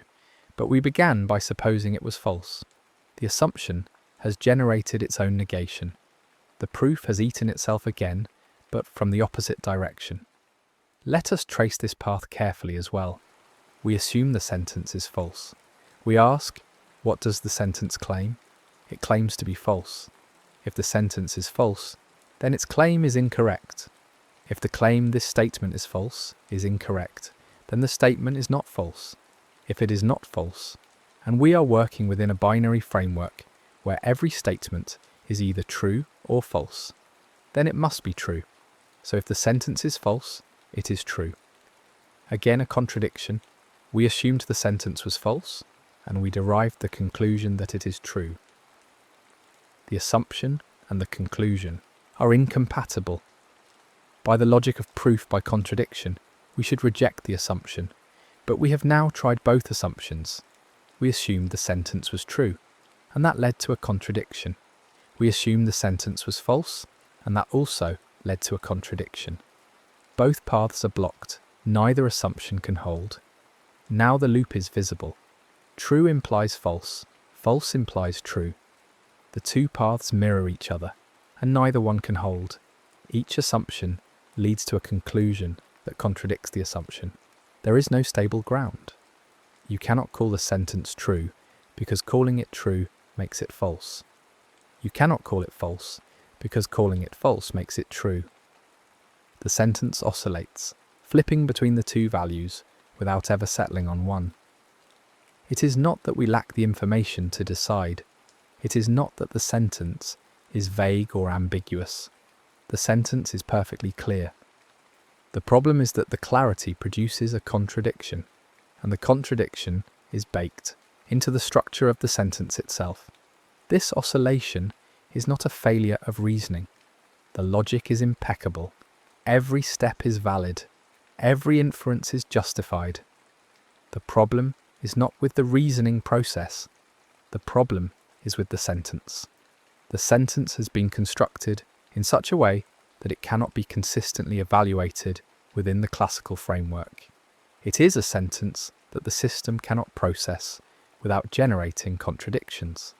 And that is what makes it a paradox. A paradox, in the strict philosophical sense, is not just a puzzle or a riddle. It is a situation where reasonable assumptions and valid reasoning lead to an impossible conclusion. The assumptions seem innocent, the reasoning seems sound, and yet the result is unacceptable. Something has to give, either the assumptions, or the reasoning, or the framework itself. And in the case of the liar paradox, it is not immediately clear which one should give. The assumptions are minimal. We are simply trying to evaluate a sentence. The reasoning is standard. We are using the basic rules of logic. The framework is classical logic, which has been enormously successful in mathematics, science, and philosophy. And yet this simple sentence breaks it. This is where the paradox earns its power. It is not a trick or a sophistry. It is not a misuse of language or a confusion of terms. It is a genuine problem, a structural flaw that reveals something deep about the relationship between language, truth, and logic. The sentence "this statement is false" is a kind of limit case, a configuration that the classical framework cannot handle. And the fact that such a configuration can exist, that it can be expressed in ordinary language using ordinary words, is significant. It means that the framework has boundaries. It means that not every sentence can be evaluated as true or false. It means that the concept of truth, which seems so basic and intuitive, is more delicate than it appears. To understand why this is so unsettling, it helps to consider what the classical framework assumes. Classical logic is built on a few foundational principles. One is the law of non-contradiction. No statement can be both true and false at the same time. Another is the law of excluded middle. Every statement is either true or false. There is no third option. These principles seem almost self-evident. They feel like the bedrock of rational thought. And yet the liar paradox appears to violate both of them. If we try to evaluate the sentence, we are forced to say it is both true and false, violating the law of non-contradiction. If we refuse to assign it either value, we violate the law of excluded middle. The paradox puts us in a position where we cannot uphold both laws simultaneously. This creates a kind of philosophical crisis. If the foundational principles of logic can be challenged by a single sentence, What does that say about logic itself? Is logic a universal framework, applicable to all statements, or does it have limits? Is truth a coherent concept, or does it break down in certain cases? These are not idle questions. They go to the heart of how we understand reasoning, knowledge, and reality. And the liar paradox forces us to confront them. The ancient Greeks were the first to grapple with this problem in a systematic way. The paradox is sometimes attributed to Epimenides of Crete, who supposedly said, "All Cretans are liars." If Epimenides is a Cretan, and all Cretans are liars, then his statement must be a lie. But if his statement is a lie, then not all Cretans are liars, which means his statement could be true. The structure is similar to the liar paradox, though slightly more complex because it involves a quantifier, all Cretans, and a cultural reference. The simpler form, this statement is false, distills the paradox to its essence. The Greek philosopher Eubulides of Miletus, who lived in the 4th century BCE, is often credited with formulating the paradox in its clearest form. Eubulides was a member of the Megarian school, a group of philosophers interested in logic, semantics, and the nature of truth. The Megarians were known for their paradoxes, and Eubulides contributed several, including the Sorite's paradox, the paradox of the heap, and the paradox of the horned man. But the liar paradox is perhaps his most famous legacy. It has survived for more than 2 millennia, and it remains a central problem in philosophy and logic. The Stoics, who came after the Megarians, also wrestled with the paradox. Chrysippus, one of the most important Stoic philosophers, is said to have written extensively on the liar, producing multiple treatises attempting to resolve it. None of these treatises have survived, so we do not know exactly what solutions he proposed. But the fact that he devoted so much attention to the paradox indicates how seriously it was taken. For the Stoics, logic was a crucial part of philosophy, a tool for understanding the world and living a good life. A paradox that threatened the foundations of logic was not a trivial matter. It was a genuine challenge that demanded a response. In the medieval period, the liar paradox was studied intensively by logicians in both the Islamic and Christian traditions. Arabic philosophers like Al-Farabi and Avicenna discussed the paradox and developed sophisticated theories of reference and truth to address it. In the Latin West, medieval logicians devoted enormous energy to what they called insolubles, paradoxes that seemed to resist solution. The liar paradox was the most famous insoluble, and entire treatises were written analysing its structure and proposing ways to resolve it. These medieval logicians developed intricate theories of supposition, which described the different ways terms could refer to things, and they used these theories to try to untangle the self-reference in the liar paradox. One medieval approach was to distinguish between different levels of reference. A term could refer to things in the world, or it could refer to other terms, or it could refer to itself. The liar paradox, according to this analysis, involved a term referring to itself in a problematic way. By carefully tracking the levels of reference and imposing restrictions on self-reference, some logicians hoped to block the paradox. This approach anticipated, in a rough way, the hierarchical solutions that would be developed in the 20th century. But despite centuries of effort, no consensus emerged. The paradox remained unresolved, a persistent thorn in the side of logic and semantics. Different philosophers proposed different solutions, but none was universally accepted. The paradox seemed to resist every attempt to domesticate it. It remained wild, untamed, a reminder that language and logic were more complex and more fragile than they appeared. In the modern period, the paradox took on new urgency because of developments in mathematics and logic. In the late 19th and early 20th centuries, mathematicians were attempting to place mathematics on a rigorous, logical foundation. The goal was to show that all of mathematics could be derived from a small set of logical axioms, using purely logical rules of inference. This project, known as logicism, promised to eliminate doubt and ambiguity from mathematics. It would show that mathematical truths were logical truths, grounded in the unshakable bedrock of logic itself. But the project ran into problems. One of the most devastating was Russell's paradox, discovered by the British philosopher and mathematician Bertrand Russell in 1901. Russell's paradox is closely related to the liar paradox, though it arises in the context of set theory rather than semantics. The paradox concerns the set of all sets that do not contain themselves. Does this set contain itself? If it does, then it should not, because it is the set of sets that do not contain themselves. If it does not, then it should, because it meets the criterion for membership. The structure is identical to the liar paradox, a self-referential definition that generates a contradiction. Russell's paradox was a crisis for logicism because it showed that naive set theory, the foundation on which mathematics was supposed to rest, was inconsistent. If the foundation was inconsistent, the entire edifice collapsed.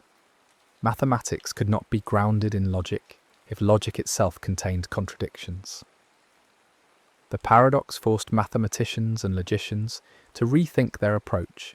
They had to develop more careful, more restrictive systems that avoided the paradoxes. This led to the development of axiomatic set theory, type theory, and other formal frameworks designed to block self-referential contradictions. The most influential response to these paradoxes came from Alfred Tarski, a Polish logician working in the mid-20th century. Tarski's insight was that the liar paradox arises from a confusion of levels. When we talk about the world, we use a language, call it the object language. When we talk about the object language, we use a different language, call it the meta-language. Truth is a predicate that belongs to the meta-language, not the object language. A sentence in the object language cannot make a claim about its own truth, because is true is a meta-language predicate. The liar sentence attempts to collapse this distinction. It tries to use a truth predicate within the object language to make a claim about a sentence in the object language. And that, according to Tarski, is illegitimate. Tarski's solution is to enforce a strict hierarchy of languages. At the bottom is the object language, which talks about the world. Above it is the first meta-language, which talks about the object language and contains the truth predicate for the object language. Above that is a second meta-language, which talks about the first meta-language and contains the truth predicate for the first meta-language, and so on in an infinite hierarchy. At each level, you can talk about the truth of sentences at the level below, but you cannot talk about the truth of sentences at your own level. This blocks the liar paradox, because the sentence, "this statement is false," cannot be formulated. To say, "this statement is false," you would need to use a truth predicate from your own level, but truth predicates only apply to lower levels. Tarski's hierarchy is elegant and powerful. It provides a clear, formal framework for talking about truth without generating paradoxes. And it has been enormously influential in logic and the philosophy of language. But it comes at a cost. The cost is that we lose the ability to talk about truth in a unified way. There is no single truth predicate that applies to all sentences. Instead, there are infinitely many truth predicates, one for each level of the hierarchy, and we cannot step outside the hierarchy to talk about truth in general. We are always at some level, talking about truth at lower levels, but never able to encompass the whole system. This feels unsatisfying to some philosophers. It seems to avoid the paradox rather than resolve it. The liar sentence is ruled out by fiat by a stipulation that sentences cannot refer to their own truth. But why should we accept that stipulation? Natural languages like English do allow sentences to refer to their own truth. We can say this sentence is in English, and there is no paradox. We can say this sentence is true, And while that sentence is odd, it does not generate a contradiction. The problem arises only when we combine self-reference with negation, as in, this sentence is false. So the restriction seems too broad. It rules out more than just the paradoxical cases. Moreover, the hierarchy feels artificial. In ordinary language, we do not carefully track levels and make sure we are using the right truth predicate for each level. We just talk about truth, and most of the time, everything works fine. The hierarchy is a formal device that works well in mathematical logic, but it does not seem to capture the way truth actually functions in natural language. And if the goal is to understand natural language, rather than to construct a formal system, the hierarchy may not be the right tool. Other philosophers have taken a different approach. Instead of ruling out the liar sentence as ill-formed, they accept it as a legitimate sentence, but deny that it must be either true or false. This requires abandoning the principle of bivalence, the principle that every statement is either true or false. If we allow a third option, such as neither true nor false, or indeterminate, or paradoxical, then the liar sentence can be assigned this third value, and the paradox dissolves. This approach is appealing in some ways. It allows us to keep the liar sentence as a meaningful expression while avoiding the contradiction. We do not have to rule it out as nonsense or impose an artificial hierarchy. We simply acknowledge that some sentences do not fit neatly into the true-false dichotomy. They occupy a kind of liminal space, and we need to expand our framework to accommodate them. But this approach also has costs. The principle of bivalence is deeply embedded in classical logic. Many of the rules of inference that we use depend on it. If we abandon bivalence, we have to revise those rules. We have to develop a many-valued logic, a system that can handle 3 or more truth values. And we have to decide how these new truth values interact with the old ones. If a sentence is neither true nor false, what happens when we negate it? What happens when we combine it with other sentences using and or? The answers are not obvious, and different many-valued logics give different answers. Moreover, it is not clear what it means for a sentence to be neither true nor false. In what sense does the liar sentence fail to be true or false? It is not vague, like, John is tall, where the truth value might depend on how we define tall. It is not ambiguous, like, I went to the bank, where the truth value might depend on which meaning of bank we have in mind. The liar sentence is perfectly clear and unambiguous. It is just contradictory. So what does it mean to assign it a third value? Is this a genuine metaphysical category, a real status that some sentences have?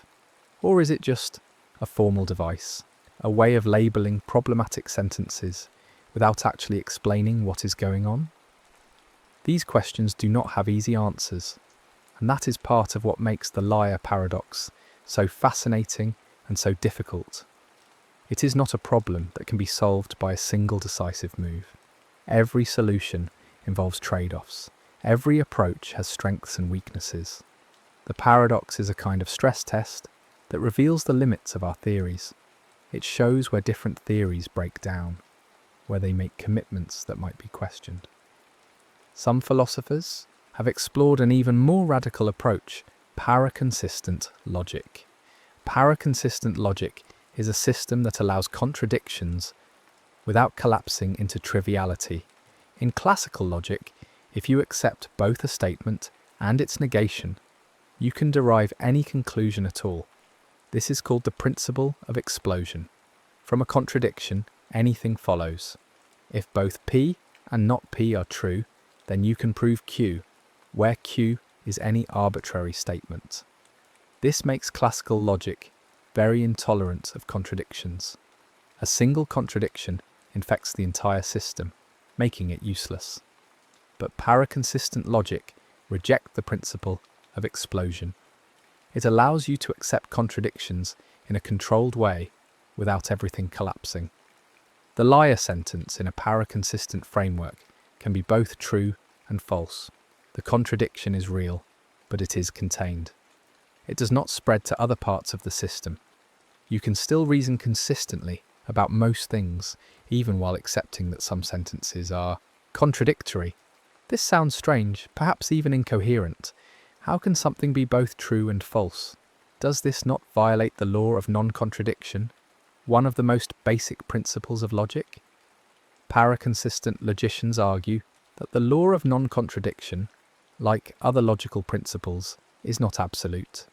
It is a default rule that holds in most cases, but it can be suspended in special cases, like the liar paradox. The contradiction is an exception, a localized anomaly that does not undermine the system as a whole. Paraconsistent logic has found applications in various areas, from computer science to legal reasoning to the philosophy of science. It provides a way to work with inconsistent information without giving up entirely. If you have a database that contains contradictory entries, paraconsistent logic allows you to query the database and get useful results, rather than having the entire system crash. If you have a scientific theory that makes contradictory predictions in certain edge cases, paraconsistent logic allows you to continue using the theory in other contexts while acknowledging the inconsistency. But paraconsistent logic is controversial. Many philosophers and logicians find it deeply counterintuitive. The idea that a statement can be both true and false seems to violate something fundamental about the nature of truth. Truth, they argue, is about correspondence with reality, and reality does not contain contradictions. A cat cannot be both on the mat and not on the mat at the same time, in the same place, in the same respect. So how can a sentence about the cat be both true and false? Defenders of paraconsistent logic respond that the liar paradox is not about cats or mats or any external reality. It is about language, about sentences that refer to themselves.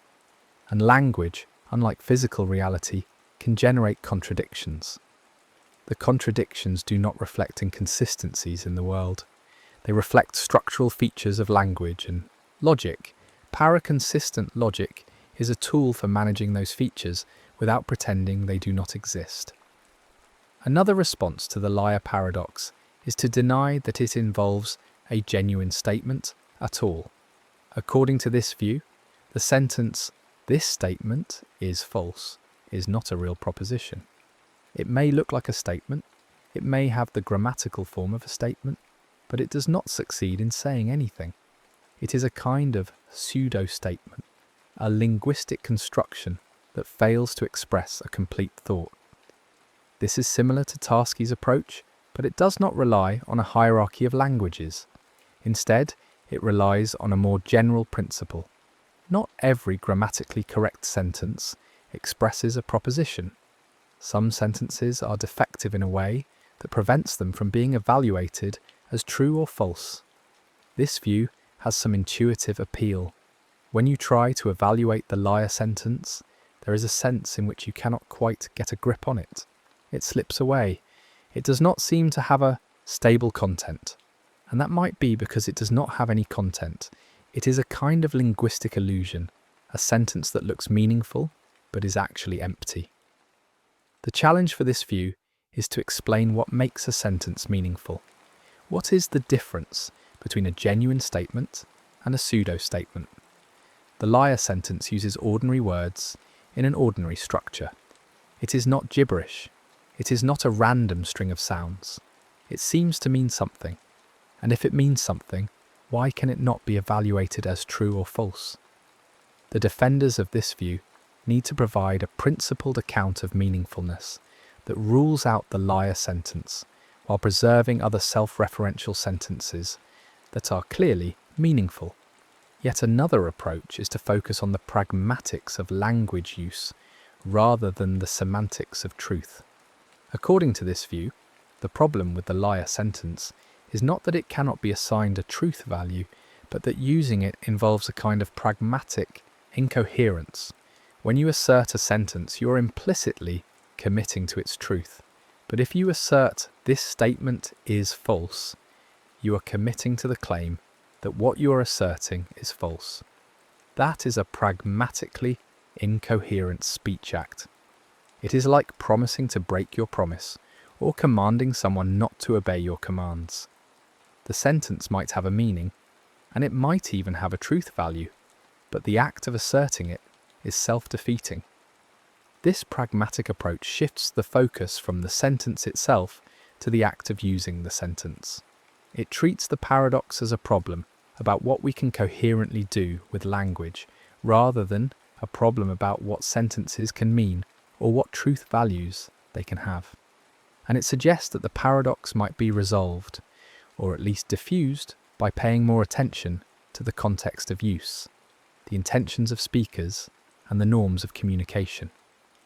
Each of these approaches offers a different perspective on the liar paradox, and each reveals something about the underlying assumptions we make about language, truth, and logic. The paradox is a kind of mirror, reflecting back the structure of our conceptual frameworks.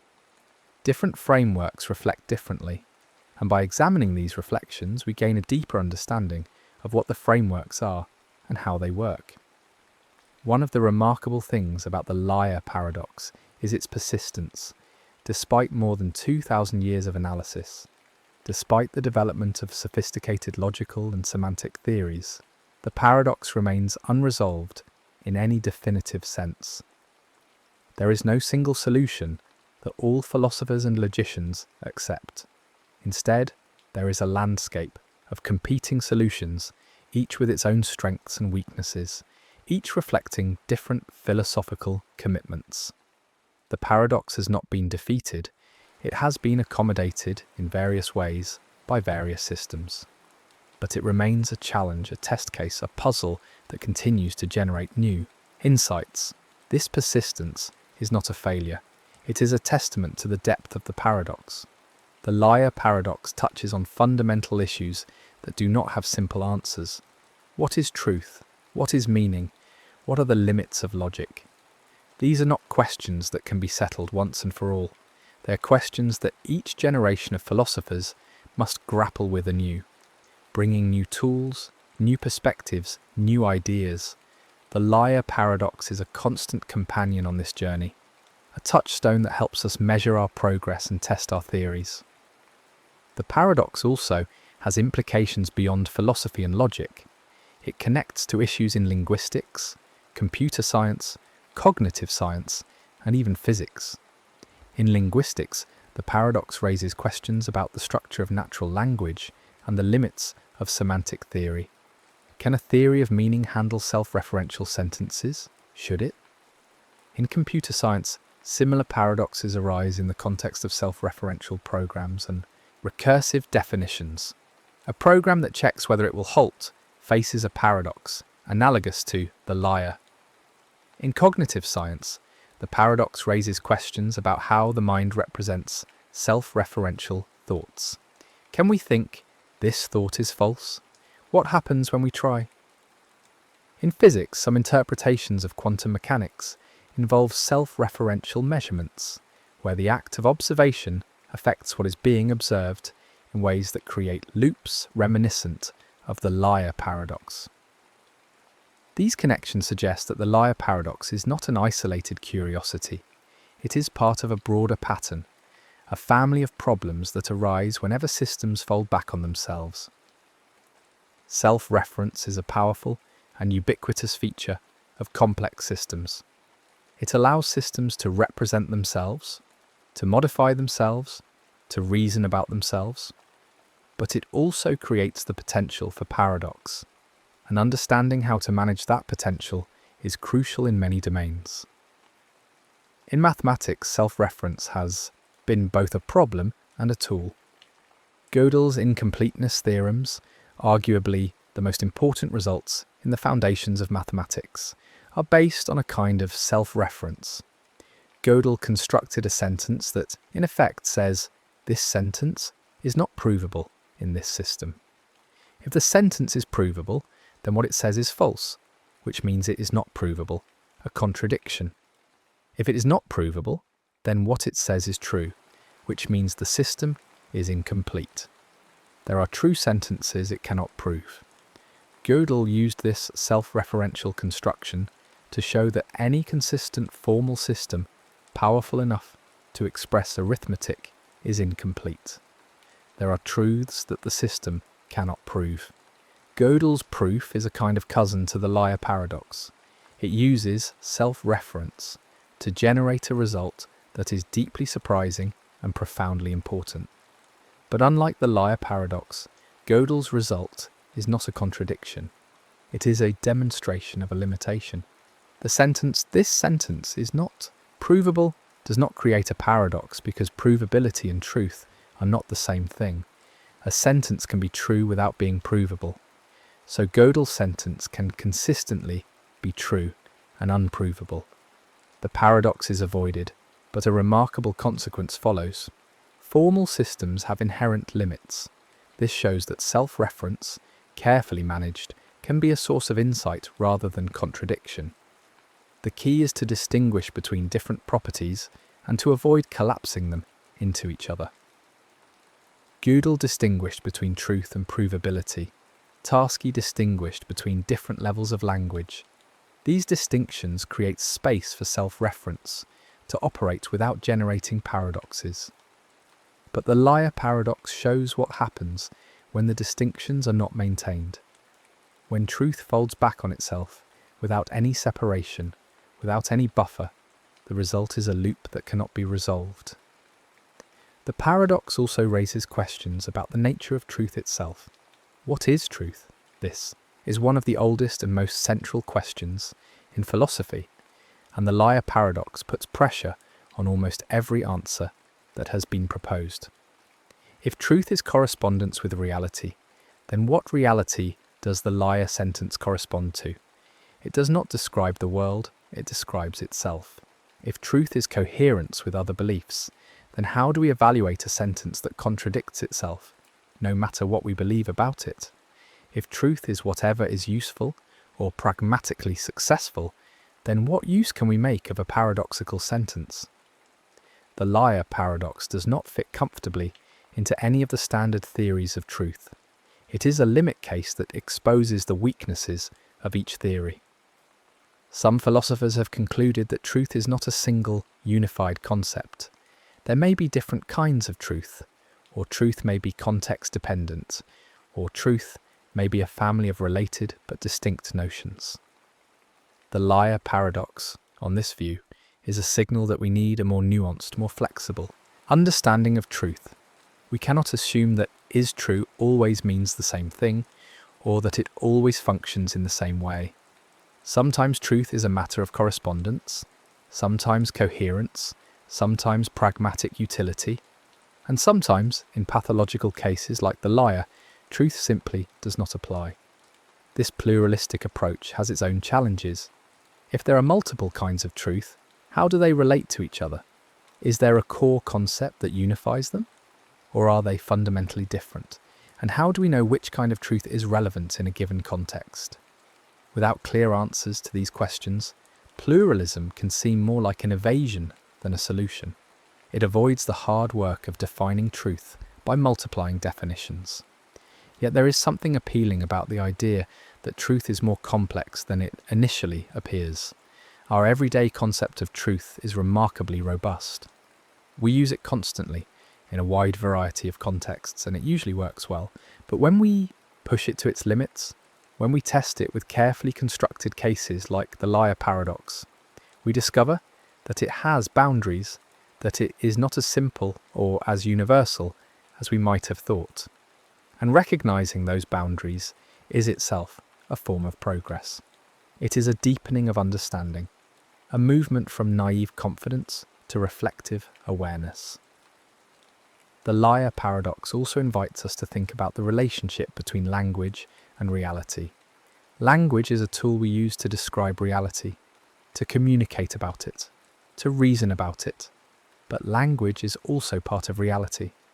Words are physical sounds, or marks, produced by physical processes in brains and bodies. Sentences are structured sequences of words governed by rules of grammar and semantics, and those rules allow for constructions that do not correspond to anything outside of language. Self-referential sentences are linguistic objects that refer to other linguistic objects. namely themselves. They are not about the world, they are about language, and that creates a kind of autonomy, a space where language operates according to its own rules, independent of external reality. This autonomy is powerful. It allows language to be creative, expressive, flexible.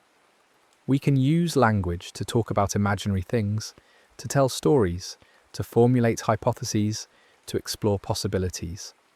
We are not limited to describing what is actually the case. We can describe what might be, what could be, what we hope or fear or imagine. Language transcends the immediate, the concrete, the actual. It gives us access to a realm of abstraction and possibility. But this autonomy also creates risks. If language can construct sentences that do not correspond to reality, it can construct sentences that cannot be evaluated by reference to reality. And if we then try to apply concepts like truth, which seem to depend on correspondence with reality, to those sentences, we run into problems. The liar paradox is an example of this risk. It is a sentence that language allows us to form, but that the concept of truth cannot handle. The autonomy of language has generated something that exceeds the capacity of our semantic frameworks. One way to respond to this is to impose limits on language, to restrict what sentences can be formed, to rule out self-referential constructions as illegitimate. This is the approach taken by Tarski's hierarchy and by various formal systems designed to avoid paradoxes. The idea is to bring language back under control, to ensure that every sentence can be evaluated, to prevent the autonomy of language from generating pathological cases. But another way to respond is to accept the autonomy of language and to recognize that not every sentence will fit neatly into our frameworks. Language is richer, more complex, more unpredictable than any formal system we can devise. And that is not a defect, it is a feature. It is part of what makes language such a powerful and versatile tool. The liar paradox. On this view, is not a problem to be solved, but a phenomenon to be understood. It is a reminder that language has its own logic, its own structure, its own possibilities, and those possibilities include configurations that challenge and surprise us. This tension between the desire for control and the recognition of autonomy runs through the entire history of responses to the liar paradox. Formal systems seek control. They want to specify exactly what sentences can be formed, exactly what they mean, exactly what truth values they have. Natural language, by contrast, is wild. It is unpredictable, creative, constantly evolving. It allows speakers to bend rules, to create new expressions, to use language in novel ways. And it allows for sentences like, "This statement is false," which break the neat frameworks we try to impose.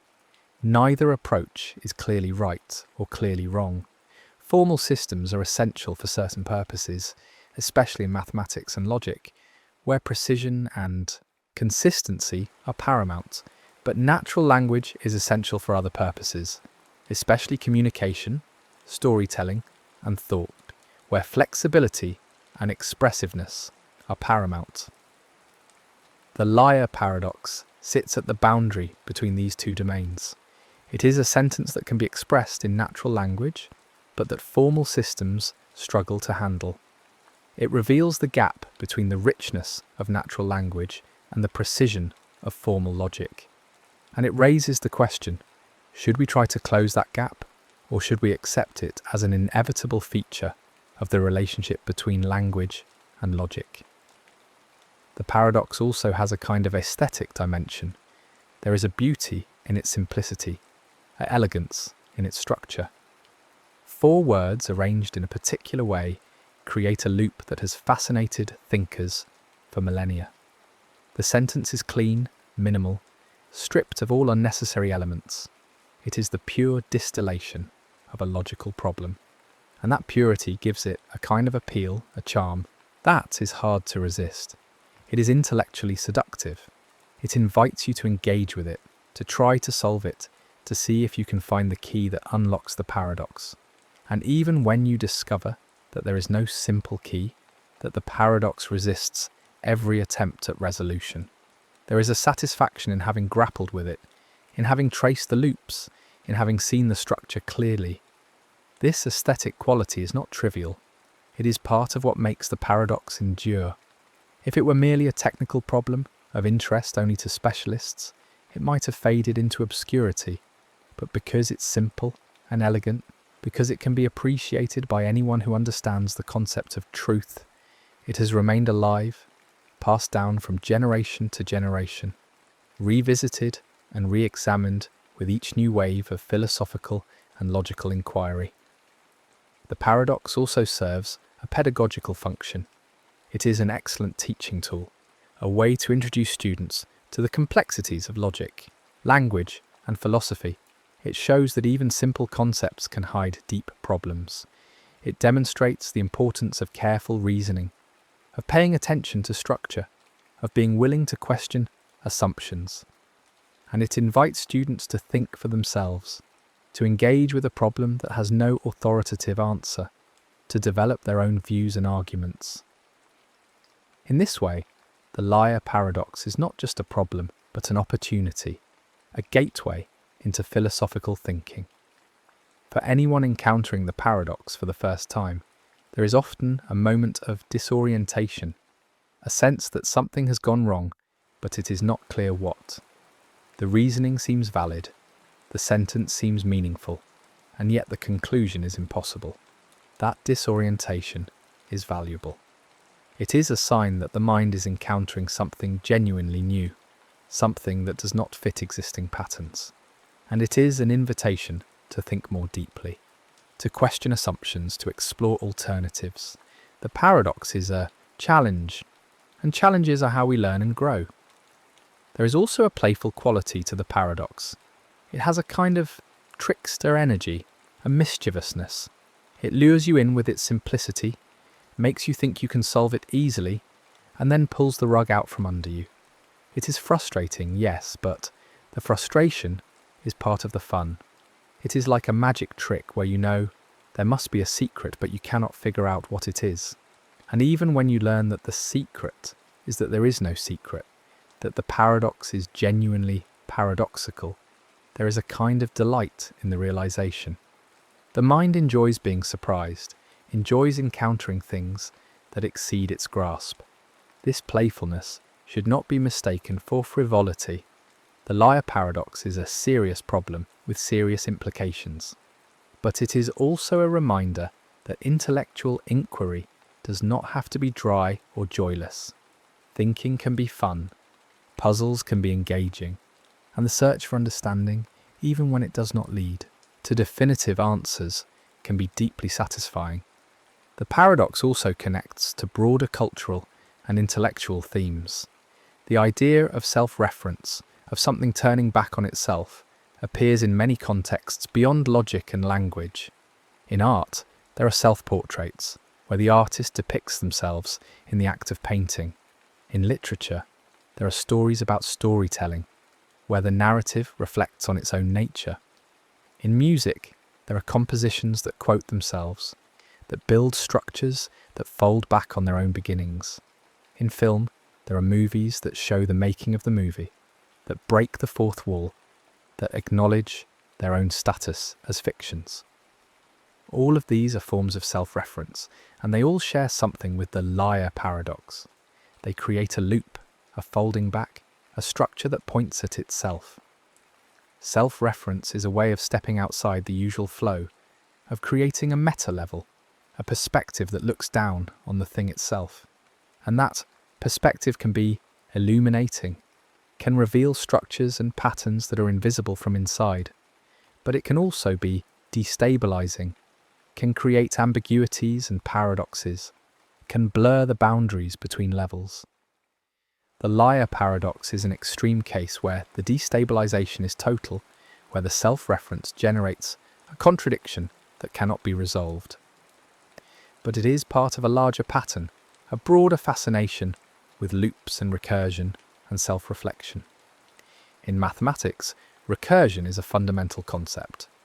A recursive definition defines something in terms of itself.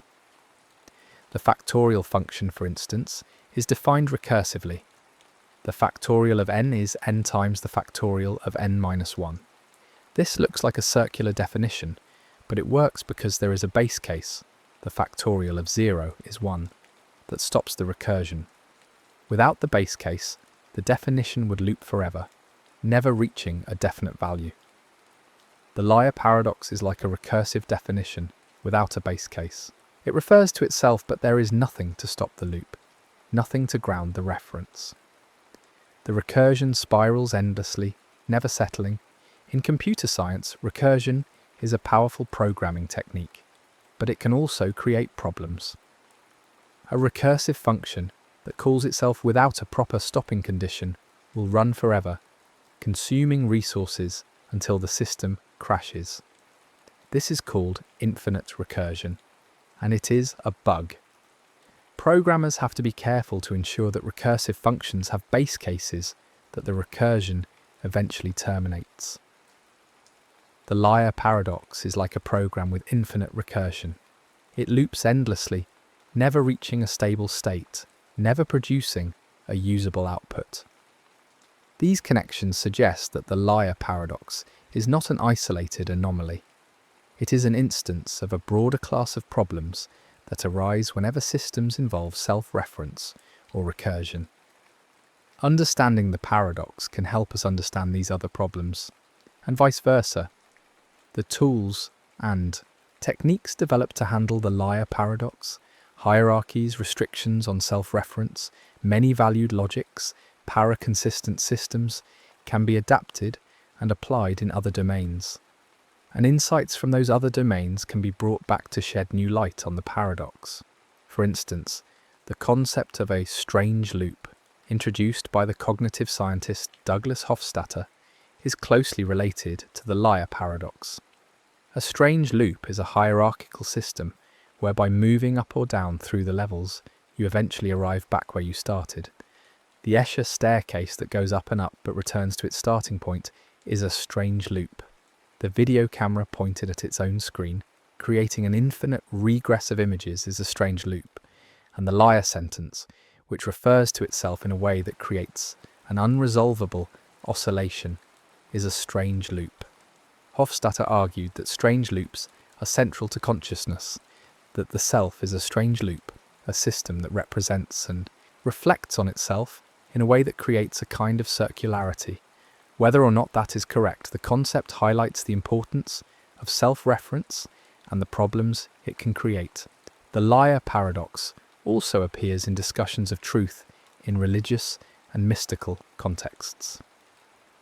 Some traditions emphasize the limits of language, the idea that ultimate truths cannot be captured in words. The liar paradox can be seen as an illustration of this principle. It shows that language, when pushed to its limits, breaks down. It cannot capture every truth, cannot handle every configuration. There are things that slip through the net, that escape linguistic expression. This is not a defect of language, but a reflection of its nature. Language is a finite tool, and it cannot encompass the infinite. The liar paradox is a reminder of that finitude, a sign that points beyond language to something language cannot grasp. This perspective is different from the logical and philosophical approaches, but it is not entirely disconnected. It shares the recognition that the liar paradox reveals limits, boundaries, edges. Whether those edges are logical, linguistic, or metaphysical is a matter of interpretation. But the phenomenon is the same, a sentence that resists the frameworks we use to understand it, that points to something beyond those frameworks. In the quiet of contemplation, the liar paradox can be a kind of meditation object. Like a koan in Zen Buddhism, it is a puzzle that cannot be solved by ordinary reasoning. The more you think about it, the more it slips away, and that slipping away can be instructive. It can teach you about the limits of thought, about the places where logic ends and something else begins. It can cultivate a kind of intellectual humility, a recognition that not everything can be understood, that some mysteries remain.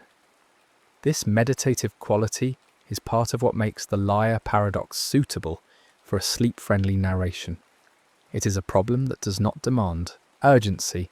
There is no need to solve it tonight or ever. You can turn it over in your mind, trace the loops, appreciate the structure, and let it be. There is a calmness in that acceptance, a peace in recognizing that the paradox is what it is, that it will not change, that it does not need to be fixed. The loop continues, the oscillation persists, and that is fine. It is part of the landscape of thought, a feature of the terrain, something to be acknowledged and appreciated rather than eliminated. The paradox also invites us to think about the nature of problems themselves. What makes something a problem? Usually, we think of problems as obstacles to be overcome, challenges to be met, difficulties to be resolved. But the liar paradox is a different kind of problem. It is not a barrier to progress. It does not prevent us from doing anything important. It is more like a marker, a signpost that says, here is an edge, a boundary, a place where the usual rules do not apply, and recognizing that boundary is itself valuable. It tells us something about the territory, about the structure of the conceptual landscape. It maps the limits of our frameworks. In this sense, the liar paradox is not a problem to be solved, but a feature to be understood. It is a permanent part of the logical landscape, a fixture that will always be there, no matter how much we refine our theories. And that permanence is not a failure. It is a success of a different kind. It is the success of having identified something real, something stable, something that persists across different frameworks and different approaches. The paradox is a touchstone, a reference point, a constant against which we can measure our theories. The history of philosophy is full of problems like this, problems that do not admit of definitive solutions, but that continue to generate insight and understanding. The problem of free will, the mind-body problem, the problem of induction, these are all questions that have been debated for centuries without resolution. And yet the debates have been enormously productive. They have led to new concepts, new arguments, new ways of thinking. The liar paradox is in this tradition. It is a problem that does not go away, but that continues to teach us, to challenge us, to deepen our understanding. There is also a kind of comfort in the fact that some problems are permanent. It means that there is always more to think about, always more to explore. The intellectual landscape is not a finite territory that can be fully mapped and exhausted. There are always edges, always frontiers, always mysteries. And the liar paradox is one of those mysteries. It is a reminder that thinking is an ongoing process, not a destination. There is no final theory, no ultimate framework, no end to inquiry. There is only the journey, the exploration, the perpetual engagement with questions that matter. This perpetual quality is soothing in a way. It takes the pressure off. You do not have to solve the liar paradox. You do not have to arrive at the correct answer. You can simply appreciate it, engage with it, learn from it. The paradox is not a test you have to pass. It is an invitation to think, to wonder, to explore. And that invitation is always open. The paradox will still be there tomorrow, and the day after, and 100 years from now. It is patient. It does not hurry. It simply waits, ready to engage with anyone who approaches it with curiosity and care. In the context of sleep, this patience is especially valuable. The mind preparing for rest does not need urgent problems or pressing demands. It needs gentle engagement, calm reflection, a soothing rhythm. The liar paradox, with its quiet loop and its endless oscillation, provides that. It is a thought that can be held lightly, turned over slowly, set down, and picked up again. There is no rush, there is no deadline. There is only the gentle movement of thought, tracing the same path over and over, finding a kind of peace in the repetition. The paradox also connects to the experience of falling asleep itself. Sleep is a kind of loop, a daily cycle of waking and sleeping, consciousness and unconsciousness. The mind winds down, thoughts slow, awareness fades, and then, after a period of rest, the mind winds back up. Thoughts resume, awareness returns. The cycle repeats, day after day, throughout a lifetime. It is a loop without a clear beginning or end, a pattern that continues as long as life continues. And within sleep, there are deeper loops. The stages of sleep cycle through the night, from light sleep to deep sleep to REM sleep and back again. Dreams arise, vivid and strange, and then fade as the sleeper shifts to a different stage. The mind in sleep is not shut off, but actively cycling through different states, different modes of being, and those cycles, like the logical loop of the liar paradox, do not have a simple resolution. They simply continue, unfolding according to their own rhythms. There is something fitting about contemplating the liar paradox as you drift towards sleep.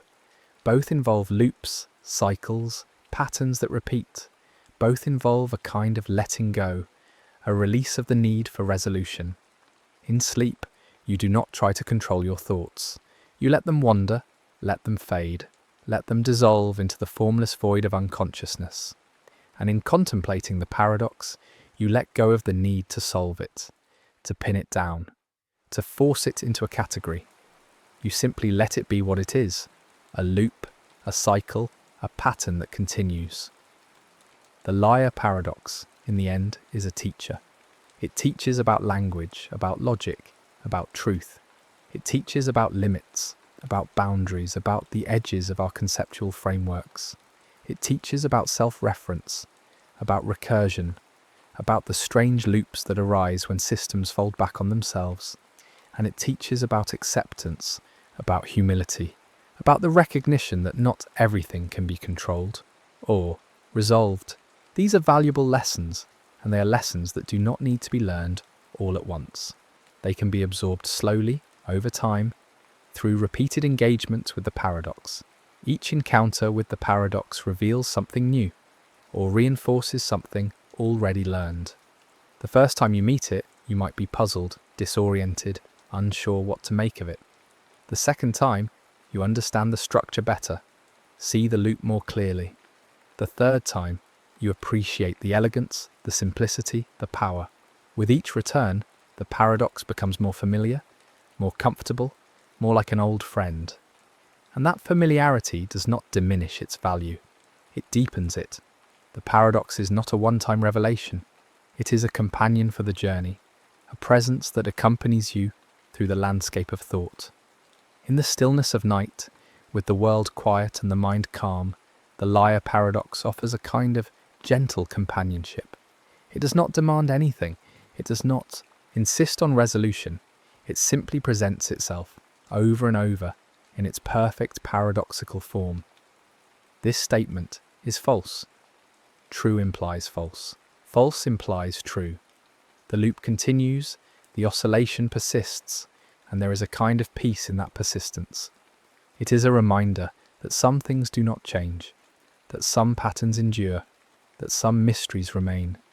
And as the mind traces that loop, following the path from true to false and back again, thought slows, awareness softens, and the boundaries between waking and sleeping begin to blur. The paradox becomes a rhythm, a gentle pulse, a cycle that carries the mind toward rest. The loop does not end, but it does not need to end. It simply continues, as it always has, as it always will, a quiet presence in the landscape of thought, a companion on the journey towards sleep.